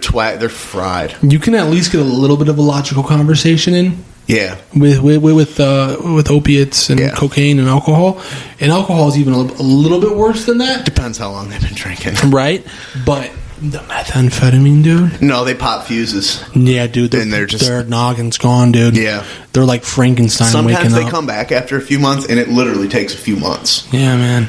And sometimes they're just kind of twacked forever. Yeah, it's like those guys we always heard about in high school about getting stuck in those acid trips. Yeah. They're stuck in a meth trip for the rest of their lives, dude. Yeah, dude. I need to take that TV apart. I know how to fix this fucking computer. I'll show you how to fucking do it. Dude, I've never met a drug that I don't like, but I've done meth a couple times and it sucks. Dude, it's fucking awful. Dude, I don't know why people do it. You just want to sleep, but you can't. Yeah, I just want to go to bed. And then especially if you're like an opiate addict, because like all we like to do is just catch a knot and go to bed, right? Right. And then it's just like this feeling of like I can't sleep, but I'm really tired. Yeah, it sucks. Yeah, no, I do not understand the allure. I only did it once on accident. It wasn't a planned thing. Yeah, I for sure did it on purpose. Yeah, no, I did it on accident, and then I was like, I'm never doing that again. Yeah, it's not fun. The only drug I think I haven't done is I have never smoked K2. And the only time I ever smoked K2 was in jail, actually. Shout out to the criminal justice system. Dude, I was at this fucking party, bro. And I'm like 19. And the first party we were at got busted. Okay? And we went to like this after night party in this small apartment over by University of Toledo's campus. And it's like maybe 10 people. Yeah. And I'm like rolling up. Party! Yeah, you know, I'm 19. And I'm like rolling up. And we start passing blunts around. And there's this one girl to my left. And she's like, who wants to hit this? It's K2. And I just look at her. I'm like, why would you smoke that? And she's like, I'm on papers. And I'm like, so am I. Right. I'm like, yeah, like, me too. And she's like, you never tried it? And I'm like, no, I never will. Yeah. And she's just ripping this fucking Swisher Sweet K2 blunt. And I'm like 10 minutes later, dude, she's in the corner of this room, staring at the wall, laughing hysterically, like maniacally. And you didn't try it? Like, no. I'm like, oh, never mind. No, dude. Do you remember like the those weed propaganda videos that people always talk about in like the 40s and 50s or whatever? The early 90s. Okay, early 90s. Well, no, I'm talking about like the black and white ones. Oh, they're super racist and like you'll jump out a window. And yeah. They'll kill somebody. It's gonna make the blacks fucking rape white women and that type of shit. Yeah. That's how she was. Yeah, the reefer madness type stuff. That's what it is. Reefer Where madness. you take a hit and you fucking lose your mind. Yeah, that's how she was, bro. That's literally that's the best explanation. That's how she was acting. Yeah, I would have tried some. And all of a sudden, she just like stops laughing and just shuts up, but she's still staring at the corner of the wall, dude. Yeah, I would have been trying to get on that level. And she's like has her butt on her, she's like sitting on her knees. Yeah. And she has her butt on her feet, right? Mm-hmm. And I look back and I watch in her corner as her pants just start getting wet and she just starts pissing on herself. Yeah. She just pisses all over herself and then she passes out. And I'm like, I'm never going to do that shit ever in my life, dude. I left shortly after that because I did not know what the fuck I just witnessed, dude. Yeah. You know? I mean, yeah. Fucking bath salts, dude. Yeah, I've never done that. Yeah. I mean, those are just things that, I don't know. I like coffee, but I know. If it wasn't around 1972, I ain't doing it. Yeah, dude. Listen, the stuff that we were doing was tried and true, you know? Yeah. Like, you know exactly how this is going to ruin your life. Yeah. It's not going to ruin your life in some new way. Like, you just know how it's going to do I watched Requiem for a Dream. I did, and I was just like, I still did it all. I watched Train Spotting, you know? Which is really crazy because Train Spotting actually has a pretty good portrayal of sweating it out. It's pretty accurate. Yeah, it's pretty accurate for sweating it out at home. Yeah, you know, it's not too far off, and you know, especially for me, I never thought I was going to use heroin. I mean, I don't think most people do. Some people do. I've heard people be like, "Oh yeah, I know I'm gonna do that shit." Well, I never knew when I was like using pills. Like I never thought I would ever get to the moment where I'd be like, I'll start using heroin. You know, and no one ever thinks it's gonna get that bad until it fucking does, dude. You don't know how you got there either. You just wake up one day and you're a fucking full blown junkie. You're just like, it's weird. It's super weird. It's like you're living in an alternate reality of your reality. Yeah, it's crazy. And it's hard to be like a part of society when you're doing that shit, man. Yeah. And you're in your own like little subculture of the world. You know what I mean? Like you think what you're doing is normal, right? Yeah. This last run, we would stay up all night smoking crack, and then we would go fucking cop more crack at like 7, 8 in the morning. And like we'd probably cop some crack at like 2 a.m. or something. But then you come out and the sun's coming up, and people are going to work, and you're going to like either buy crack or like go hit licks, and like everybody's out moving about, and you just feel like the world is not on my level. Like look at all these people like being productive members of society and shit. I'm just going to buy more fucking rock. I'm living in the future. Where you at, Marty McFly? Right. Fuck. It's so crazy, man. Yeah, no, I definitely don't see, especially with meth. I don't see substance use slowing down. I actually seeing it increasing. I see people probably, dude. Listen, when I was on the dark web for a little while. Yeah. Before I ever like found, your ass or a little bit, but before I found recovery. I was on the dark web before, right? But nowadays, dude, kids are just ordering powder alpha-prolzam off the dark web. People are stamping their own fucking pills. You should know, though, it's not about the drug. It's not about the methamphetamine. There's always shit that'll fuck you up. Sure. We were talking about the level of disconnect and the lack of purpose in society. That's why substance use won't slow down. Is because we're continuing on this trend of disconnect and lack of purpose. And, like, as fucking computers become more prevalent and things get more automated and there's not fucking jobs and, like, fucking factories completely build a car without a worker and, like... Because we'll get there. Yeah, for sure. We'll build houses completely without human labor in the next 100 years. For sure. Assuming we don't blow ourselves up or die of a pandemic. But, like, what do you do? Well, that's why I'm saying it's scary, man, because here's the thing. So, you used to go to your local apothecary and, take opium, take cocaine, take these drugs. The good old days. Right? But it was also legalized, and also people had shit to do. Like not like shit, but like they couldn't like spend all day getting high. And that whole not dying thing. That whole not dying thing, right. Providing for their family, keeping warm, keeping food on the table. So were there substance use addicts back in the time? Yes, of course. But now, because of boredom, right?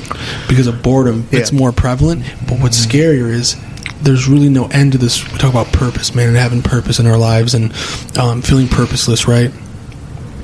Well, now there's so much drugs out there. People, especially China, on the dark web, China and all these chemical agencies are manufacturing these chemicals and shipping it to wherever they've got to go, and then people are pressing the pills or whatever. Yeah. So what's going to be astounding, man, is it's always going to be something.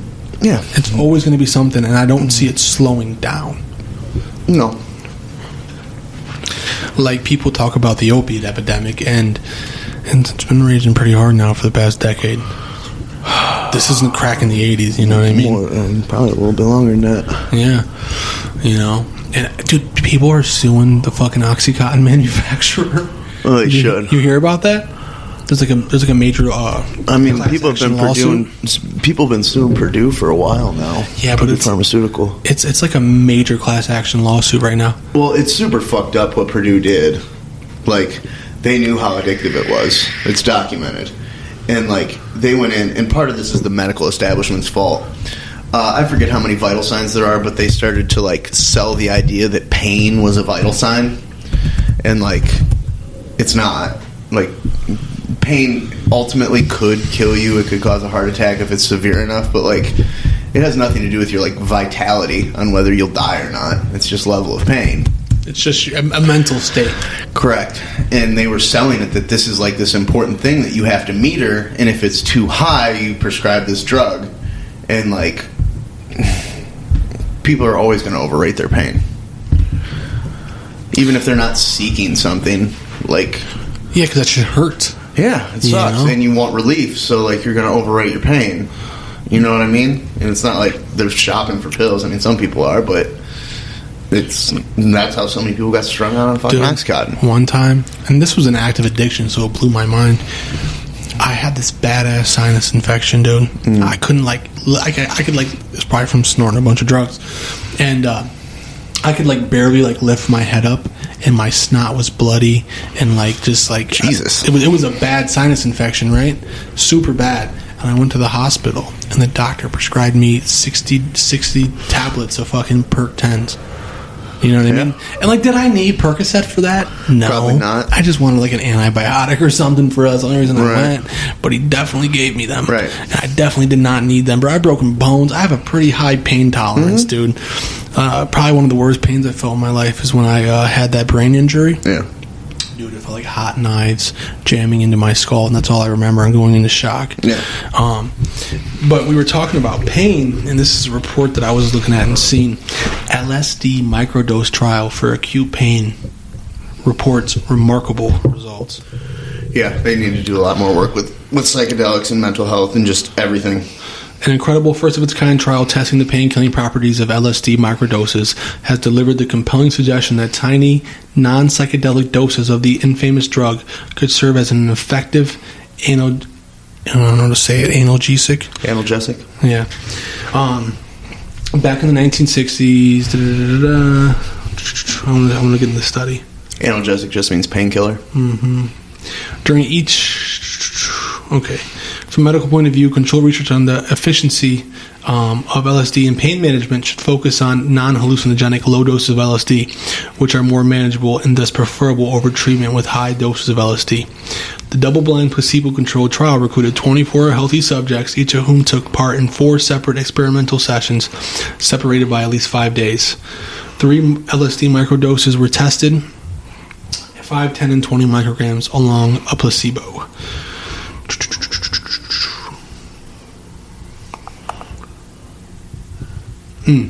The current data consistently indicated that LSD 20 microdoses significantly reduced pain perception as compared with placebo, whereas lower doses of LSD did not. The researchers write LSD 20 significantly increases pain tolerance, i.e. immersion time, by about 20%, while decreasing the subjective levels of experience, painfulness, and unpleasantness. Mm-hmm. So, there's definitely ways that we can go about it, and that pharma can go a better way about it, but they just choose not to. Yeah, like Suboxone, dude. That's why in some industries, capitalism doesn't fucking work. I'm a capitalist. I'm not a socialist, but some things the market it just doesn't work in, and healthcare is one of them. Yes, can you get more groundbreaking healthcare and faster evolution through capitalism? Absolutely. But at the same time, the profit motive encourages companies to come up with medications rather than vaccines. It encourages companies to come out with addictive things and market them. And it's not like the individual people, maybe some of them, are for this, but the entity, the corporation, doesn't care about people. It cares about the bottom line. Yeah. And it cares about people to the extent that caring about people will affect the bottom line. Yeah. And that's not how people work. That's how corporations work. And it's not that corporations are evil. It's just they're inherently amoral. They're not immoral. They just lack morals because they're not fucking people. Yeah, they're not people. Morals are human things, and a corporation is not a human. It's a collective of bank accounts and humans and a bunch of other shit. Oh, if you ask the U.S. government, fucking corporations can act as people, right? And that's a big issue. I feel if we took that away, things would change. Yeah, man, and it's so sick, man, because here's the real thing, right? I'm a capitalist too. I like being in a capitalist society. I like people winning, and I like innovation. I like things to grow at a faster rate. That's good. Yeah, I like that for my society, right? Yeah. But what I don't like is crony fucking capitalism. And I think that's what we're edging towards. If not, we're already there. Yeah. We have a controlled capitalist society, which is fine. But picking winners and losers is bad.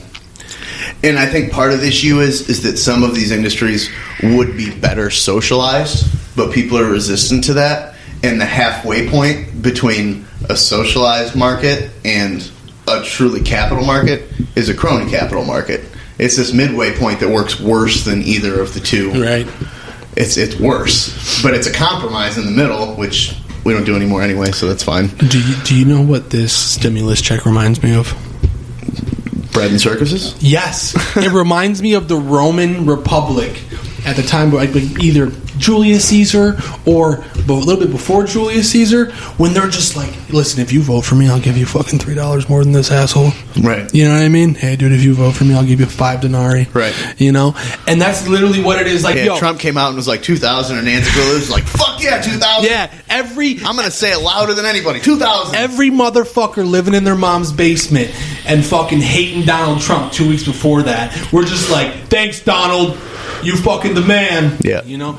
I've seen so many posts. No matter what you say about Donald Trump, at least he's trying to get us more money. You stupid motherfucker. Right. He was never going to give you that money. Right. It was so you would like him, you stupid degenerate son of a bitch. Right. You know? Yeah. It's just obvious. That's one of my favorite arguments. That at least Donald Trump cares about America. It's like, not really. None of them really do. No, dude. I'm not like singling out Donald Trump, but like Donald Trump's an egomaniac, and he cares about Donald Trump and Donald Trump's him and his. Dude, Donald Trump's gonna be fucking, dude. After he steps off his fucking pearly White House throne, dude, he's gonna be doing fucking press conferences, and he's gonna be talking around America for $50,000 a pop. People say Donald Trump hasn't made any money as a businessman. This presidential, he has during his presidency. Oh yeah, this presidential term that he's been in is going to keep his family and him successful for the next fucking couple of decades, dude. Probably 100 years. You got Hillary Clinton doing fucking speaking engagements for $50,000 a pop. Right. Like, come on, dude. Like, you got to see the bigger picture here, man. Right. Well, the argument is that, Trump donates his entire salary. Like, okay, good on him. Yeah. But at the same time, every time he goes to Mar-a-Lago, which he owns, he brings his entire staff, the entire Secret Service, and we pay for those rooms and those amenities and those meals as the taxpayer. And where does that money go? To Donald Trump. And, like, they impeached him on fucking the Russia shit, which I think there might have been something going on there, but they couldn't prove it, so why do it? Like, if you can't prove your case, you don't prosecute. Like, that's prosecution 101. If you can't prove it, you don't prosecute. And they couldn't prove it. Fine. Like, whether it was or it wasn't, it doesn't matter. But what they could have proved is emoluments, which is making money off of your office. I did not have business relations with Russia. Right. But like emoluments, which is making money off of your office, is easily provable. Like every other person that's ever been elected president, and like this is kind of phony, like they step away, and I forget what the word is, but they essentially have a person run their shit for them so that they can't directly benefit. Although when they get out of office, if it made money, it made money. But he never stepped back or disowned or like he's like, I still own this. I'm still the head of this. Like my sons and my daughter are going to take care of it. Yeah. And like he's made a bunch of money off Trump Hotel in Washington. He made a bunch of money off Mar-a-Lago. And like this is probably okay. Like his brand is worth way more now. And that's essentially what his business has been the past 15 years is branding. You're fired. Right. Which is fine. And like there's no way to like step back from that. Like you can't.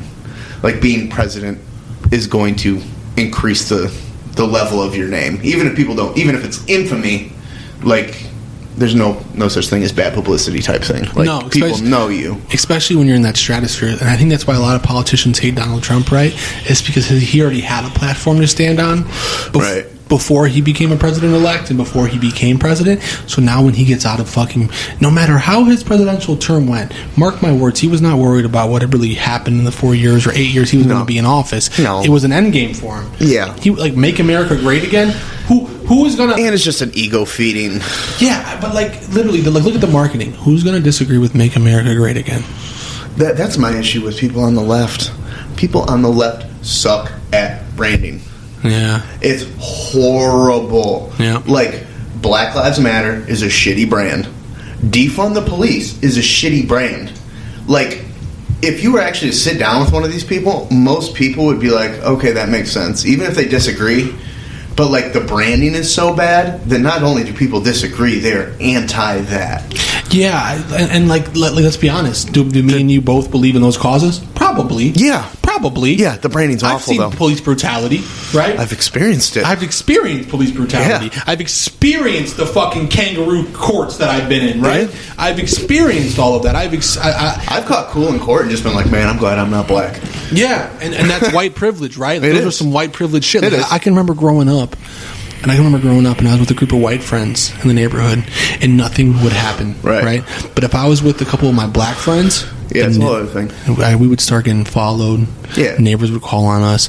We'd be in the mall parking lot, and people are locking their fucking car doors. They're giving us dirty looks, right? So it's like a legitimate, real thing, you know? Listen, dude, I get pulled over all the time in the neighborhood I live in. Yeah. Right? And it's because I'm white. Living in the north, living in the north end of Toledo.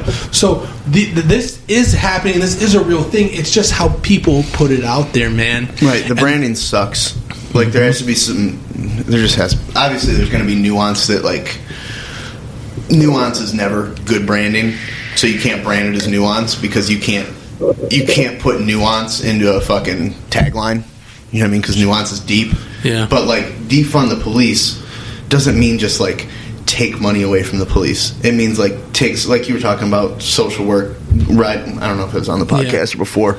Riding along. Okay, even if you disagree with that, it's an idea, but it's not like just take away money from the police or like reallocate funds. Like less money for tanks and more money for like training and de-escalation and shit like that. Like, but that's really what the movement's about. But the tagline sucks. But see, like, so it's like say me, right? Like, I'm not in no way smart, but I have family, not close family, but family who are police officers, right? And so if you take someone who might not be as educated as me, or is just not educated at all and is not open-minded, and you're like defund the police, or like. You're taking food from my family's mouth. Right. No, dude. Let's just train the cops a little better, dude. Let's just make sure we're not laying on people's fucking necks while they're dying. Right. Let's make sure they're not overdosing while they're doing it.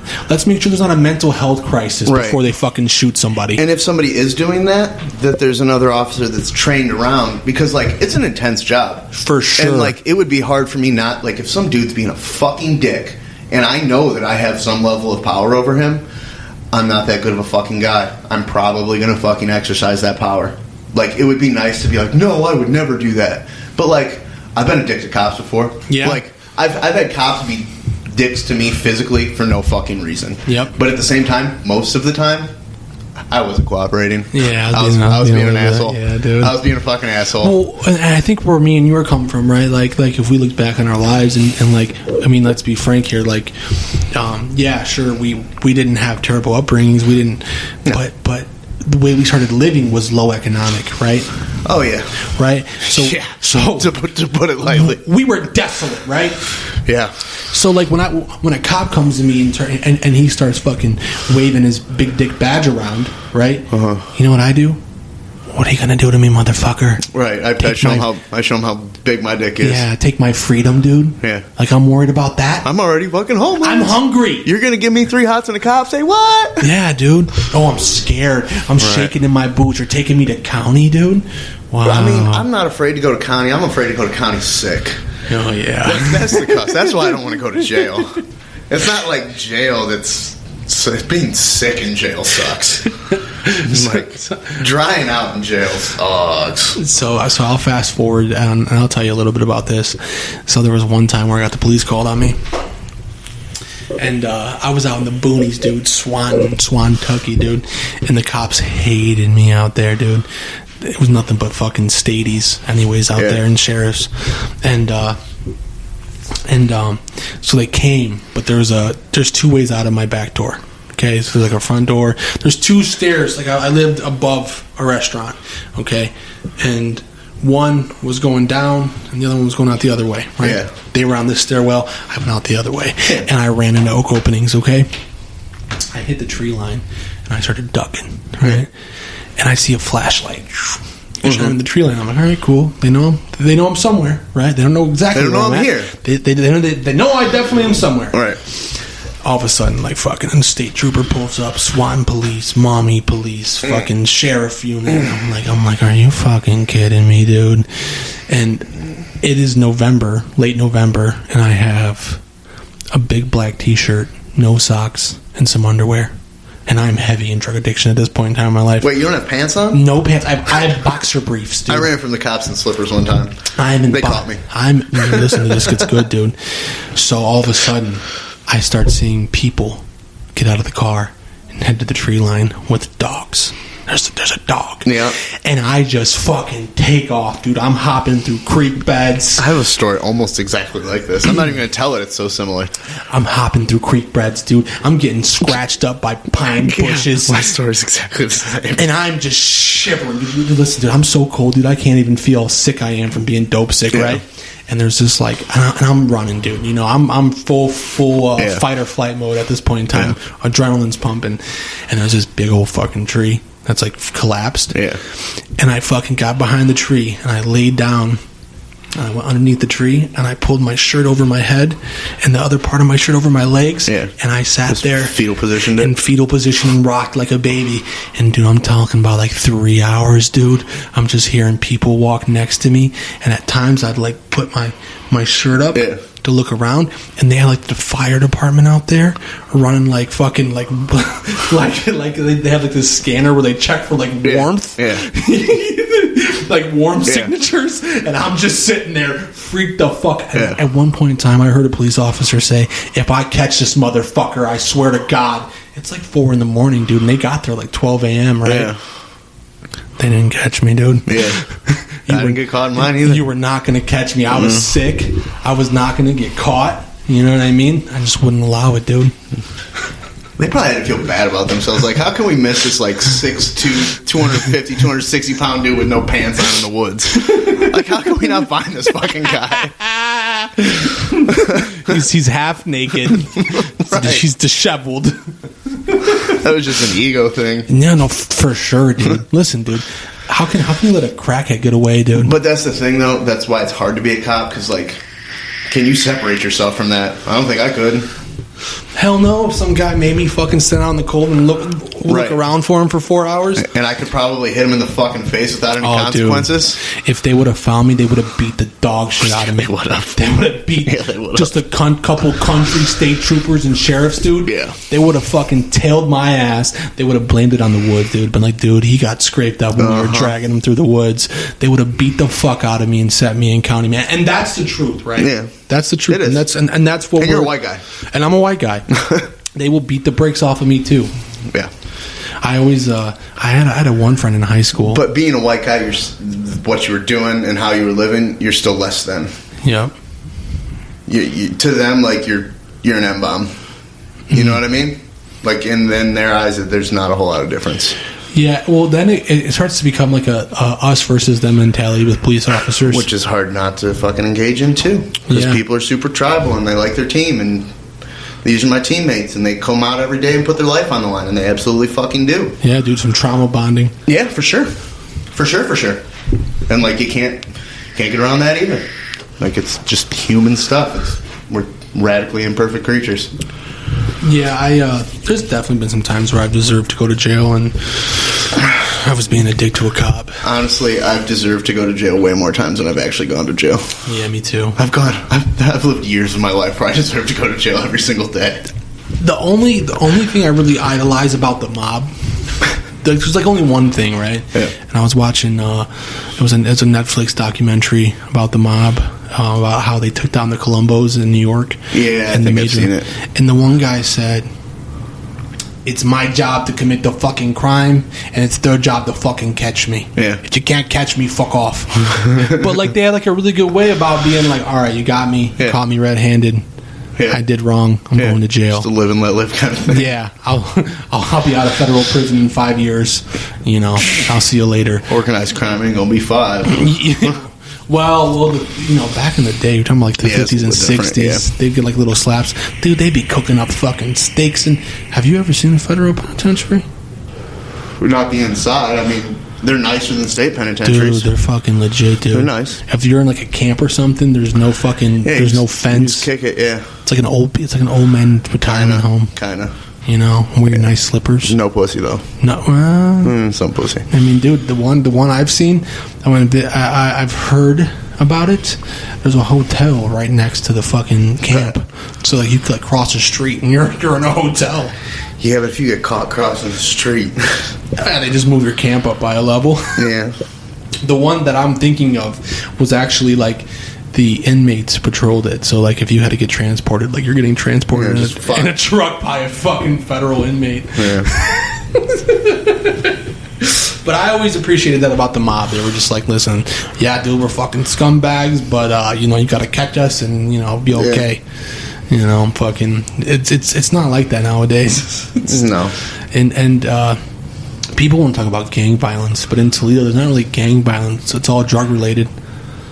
Yeah, there's gang violence. Yeah, but it's all related to drugs. It has to do with drugs, right? Yeah. You know, it has to do with like, hey, dude, this motherfucker robbed me, so I'm gonna go shoot up his house. You know? Yeah. You know, and but dude, you ever been to Chicago? Those are some real. Not that part of Chicago, dude. So last time I was in Chicago, I was like 12. So there are definitely areas in America where there's like for sure gang violence. Well, yeah, and they'll beat your ass and shoot you dead for fucking wearing a different color. Right. You know, it's just it's something crazy that there's certain people who like fake that. Yeah, it makes sense though. Yeah, because it gives you clout. It gives you something. Yeah, dude, 2021, dude, we're living in clout, dude. Everyone wants some type of clout. Right, which is just as fake as the dollar. It's just made up. It's just this thing that's not real. It's just why I got 2,000 likes on Instagram. What are you for? Okay, cool. Good for you, dude. Dude, so I've been trying to use it. Dude, people in early recovery all the fucking time that are just on Facebook either talking about their recovery. I unfollow them. I don't unfollow them. I take them aside and like fucking Kendrick Lamar said it for best. I don't do it for the gram. I do it for content. I'm like, dude, stop doing it for the fucking gram and do it for fucking content. Yeah. Like that's not real. Like you're up here putting up this fucking front. Like get to what's fucking real. Yeah. Because like if I see you doing that, like you're still fucked up. I think I took you aside one time. I was like, what you doing on social media, bro? I don't think it was like that kind of thing. No, I think you were talking shit to somebody. I was off the wall on social media for a time. I think you were talking shit to people and like picking. I'm just like, what are you doing, man? Like that's real. Like this is real. Dude, I like trolling, dude. I've been trolling lately and I don't like it. It's like this. I know, I enjoy it. It's this dirty feeling, rush of dopamine. Yeah. Banging a hooker. That pettiness, dude, there's something to be said about, like, I love trolling people and they can't tell if I'm being serious or if I mean it or if I'm even trolling. Yeah. You know, that's how you know you're a good troll. Yeah. You're making people think about it. And they get mad. You're like, whoa, why are you mad? What the fuck? What kind of fucking asshole are you? Yeah. It's a sick pleasure of mine. I've stopped doing it, but it for a long time, dude. But the sobriety posts. Yeah. I hate it. Yeah. I don't care. I don't care if you're on day 163. I just don't, dude. Yeah. I got today, bro. That's it. That's the problem, though, is they don't understand that. And it's really actually hard. Like, I don't know. I had some time, and, like, I was never one to post about it, but, like, I didn't really understand the, like, I'm one away. I have today. Like, I just got to not get, like, I understood it in principle, but I didn't understand it in practice.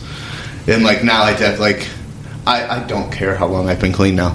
Yeah. Like I'm just super glad I'm not getting high right now. Like right now, like I'm just glad I'm not getting high right now. Yeah, man. And like that's all it is. And like it's really hard to understand. Like I can tell you about hiking the Appalachian Trail. I can write a book about it. I mean, I can't. Somebody can. But like until you do it, you don't know. Yeah. You don't fucking know. And then if someone tells you about it, you're just like, whatever, dude. Yeah. You know, and you know, for me, man, what kind of sucks about our community too, our recovery community, like what we deal with, man, is that a lot of people are like stuck in their ways, and our recovery communities. Well, I'm talking about like newcomers too, man. Like they think there's just like one right way to do this thing, or they think that like, this is this and this is that. And dude, I don't know, man. There's people out there, man, who stay sober and never go to treatment, who never go to a meeting. They do. There's definitely levels to addiction, for though. sure. Like, there's definitely levels. Like, just because you were strung out on heroin and like physically needed it doesn't mean that your addiction was as bad as somebody else's. Yeah. Because there's something in your brain. I think some of it's innate and some of it is learned and like fried into your brain by the drug use. But there's definitely levels to it. Yeah. Like, I'm somebody that I'm pretty sure that needs constant help to some extent. Like, I just do. I think the coolest thing about being part of recovery, man, is becoming a better person or trying to be a better person. Because I feel like people. You need some juice? No, I got it. Okay. I feel like I feel like some people and this is like normal people, man. Like, they don't have to change, man. And I'm so blessed that I like get to change. I get to do the things in life. Yeah, that's cool. You notice some things that are fucked up and self-destructive because you're forced to look at those things. Yeah. Whereas, like, most people manage those things and they don't have some fucking catastrophe to where they actually have to, like, get down to it and be like, oh, I'm fucked up all around. Or they'll make excuses for themselves. That happens too. If they're normal, right? So, like, people in recovery do that too. Yeah, they definitely do. I do it. More so in recovery, right? I do it all the time. Yeah, dude, fucking, I'll make up an excuse for anything, dude. I'll fucking, but my point is that like normal people, bro, they can just fucking make excuses and feel sorry for themselves their whole lives, bro. If I fucking feel too sorry for myself, dude, I might fucking get high. You know, if I keep making excuses for myself and don't change, I'll get fucked up over that shit, dude. Absolutely. Morbid self-reflection, dude. Yeah. Have me in a fucking bind, dude. Yeah. Just straight bitch status. Yeah, dude. Straight, I'm a bitch. I'll just be like Eeyore. I'm sad today. When I get into that state, I'm a bigger bitch than the dude getting pegged. For real. Yeah, Just dude. straight bitch status. Dude, life has like a fucking spoiled child. It's fucking sad. Life has a big dildo, dude. Life is a big dildo. It doesn't. It's just suction cupped onto my wall, my bedroom wall, dude. That's why it's like the little moments for me, man. That's like what I've come to enjoy. Like, really meaningless little menial things in my life, little moments. I think that's why I like doing the podcast, man, because like in some fucking way, shape, or form, whether or not this goes puts on the internet or whether it is or whatever the case may be, whether people are listening, I don't give a fuck. Yeah. The point of it for me is I enjoy it, and then I get to have people over here that I get to talk to, man. I get to make memories from it. Yeah, it's that old saying that if you get to do what you love and it doesn't make any money, you still got to go to work. Yeah, dude, I do, dude. I made $8 off this podcast so far. Look out. 8 whole fucking Where are we dollars, going dude. to eat? If it was 1920, dude, I'd buy a car. A used one. Yeah, but it's still a car. Yeah, dude, I'd buy a fucking nice buggy. I'd pay rent. Yeah.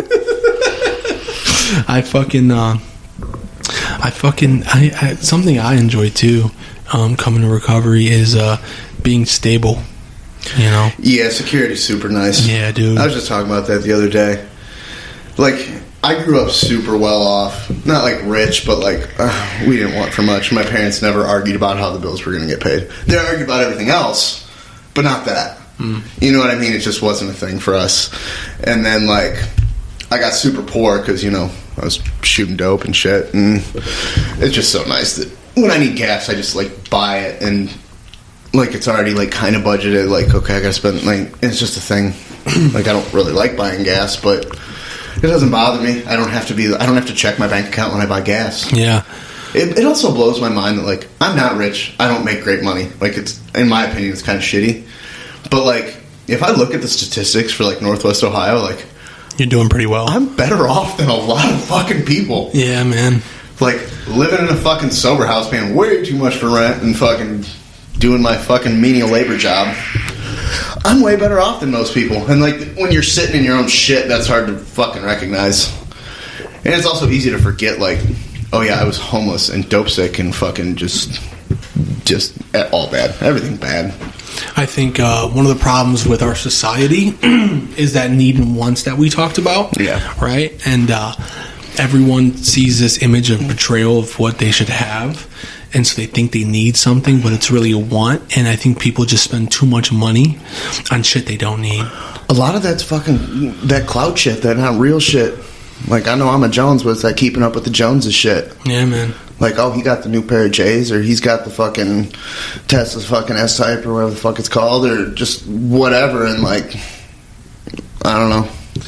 I think bitches will blow you if you got that shit. Dude, I'm a fucking bargain shopper nowadays, dude. I bought 2 pairs of boots this winter. $40. For both? Myers. Yeah. I waited till December 19th till the motherfuckers were on sale, dude. Yeah. You know what I mean? Yeah. Fucking, I'm not spending $150 for a pair of Timberlands, dude. I'm just not. See, I do a different kind of work than you. And like these are probably more fashion boots, but like I gotta spend money on boots. My philosophy for life is boot goofing. I got Red Wings on. They're fucking not cheap. I'm wearing them right now. They're the most comfortable pair of shoes I wear. The 2 things that you should spend stupid fucking money on: work boots and a bed. Because you spend a third of your life in each, you might as well be fucking comfortable. For real. For real. Like, dude, spend the fucking money because you'll get what you fucking pay for. Have you ever had a king bed? I have a king bed in my sober house right now. I'm kind of a king bed, over there. That king bed is fucking something unreal, dude. It sucks that nobody can sleep in it with me, though, because like I lay to one side and like I've got like a guitar and a pile of clothes next to me. Like, I don't use it. Dude, that's what I'm saying, though, I can sleep on it sideways and be comfortable. On a king bed, dude, you can have a whole other person sleeping with you and not even know they're there. Right. You really can, dude. It's something amazing, dude. Somehow my girlfriend still ends up with all the bed. Yeah. You know, fucking, dude. I used to hate sleeping with people. I can't stand it, actually. But I kind of like it. I've grown to like it. I kind of like it. It's nice. Yeah.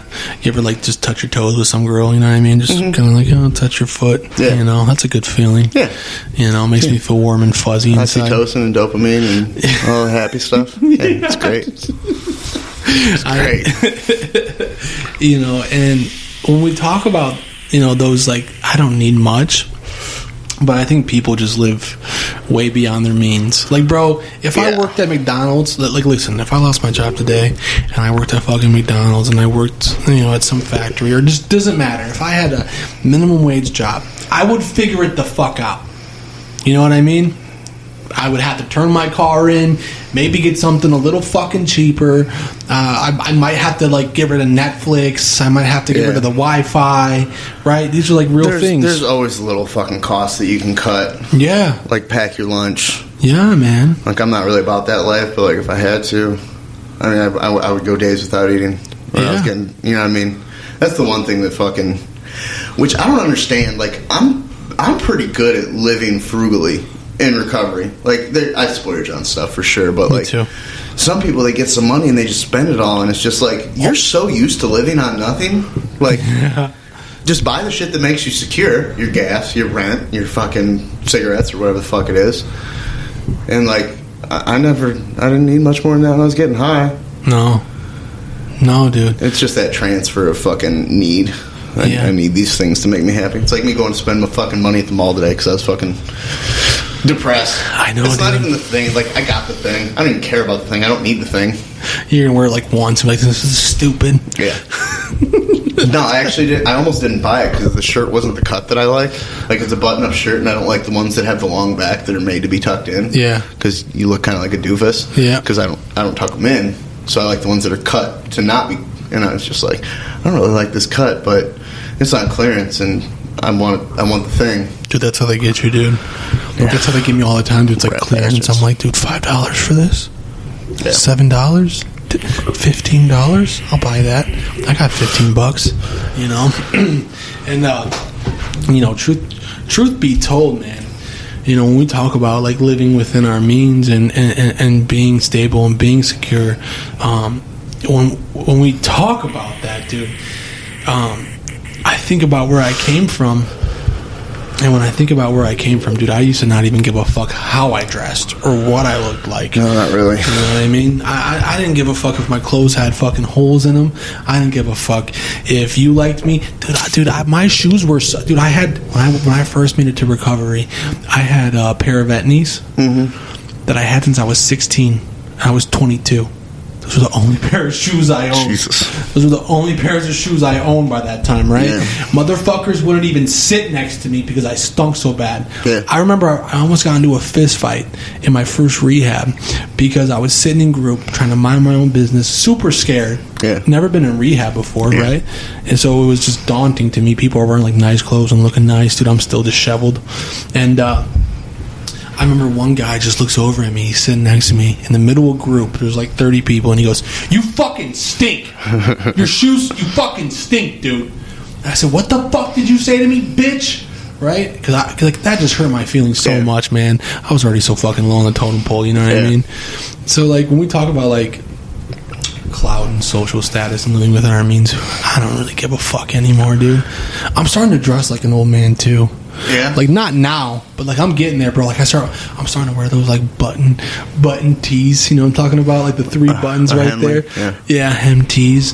I'm starting to enjoy wearing. Look at these. I'm wearing house slippers, dude, around the house. I'm not there. I'm wearing house. I'm way too insecure for all that. My mom bought me a robe for Christmas. I haven't got it yet, but I know for a fact she bought me a robe because I went to go do some like early Christmas shopping with my girlfriend, and I went to go get a bathrobe, and she's like, "Don't buy a robe." Yeah. I was like, "Okay, sure," but like I'm getting like super oldie, you know what I mean, in comparison to how I used to be, and. You know, I just don't give a fuck, dude. I don't even care I don't even think I care about being fat anymore, dude. Yeah. No, I don't give a fuck. I care. I could lose 10 pounds. You could? You look great. I mean, I definitely look healthier than I did a while ago. Not that long ago. You look great, dude. No, I'm just rocking a lightweight dad bod. It's not super bad. No. I've just been like trim and super athletic my entire life, and I'm carrying around an extra 10 pounds of like soft shit that I don't like. Do you have like body dysmorphia, dude? You're so used. Honestly, probably a little bit. You're just so used to being skinny. You're like, damn, dude, look at this. I can play with my belly. Yeah, no, yeah. I've never had I don't have a big belly, so like I've got a little one, and I don't like it. I really don't like it. No, I weigh like 195 right now. 185 is about right where I need to be. Yo, I'll start losing weight when I look down and can't see my pecker. Yeah, that's where I'm drawing the line at. That's the line right there. What if you got a huge dick? Is that never gonna happen? I don't think it's that big, dude. It'll probably happen. If I keep going on the route, I will. I won't be able to see it soon, dude. No, I mean it's definitely better being 10 pounds overweight than like 45 pounds underweight. Yeah, just looking like you just fucking crawled out of a fucking casket. I know I'm fat, but sometimes I see other fat people and I'm like, oh my god, am I that fat? I mean, do you use the hover round at the grocery store? No. Okay, cool. You know what I mean? As long as there's somebody to look down on, you know what I mean? Fuck yeah, dude. I get exactly what you're talking about, dude. At least I'm not that guy. Yeah. Yeah, that didn't make my drug addiction progress at a fucking 1,000 miles a minute. At least I'm not that fucking. I'm gonna keep doing this. I'm not that bad, dude. Right. I still got a whole pack of cigarettes, dude. I've only sucked one dick.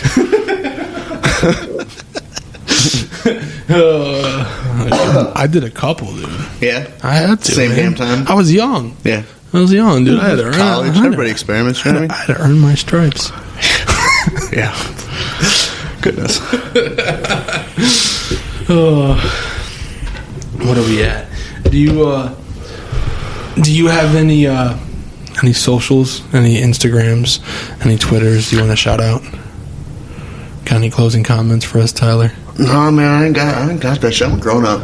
I'm old. You got a MySpace? Yeah. No, I don't know how to access it. I do have a MySpace, though. Do you got a MySpace and a LinkedIn account? I definitely don't have a LinkedIn account. I got Facebook. I don't know. Holler at me if you want some cynicism. I don't fucking know. Well, thank you for listening to the Agro Labs podcast. It was a pleasure. You can find us on Twitter at AgroLabsCast and Instagram at AgroLabs. And stay agro and stay safe.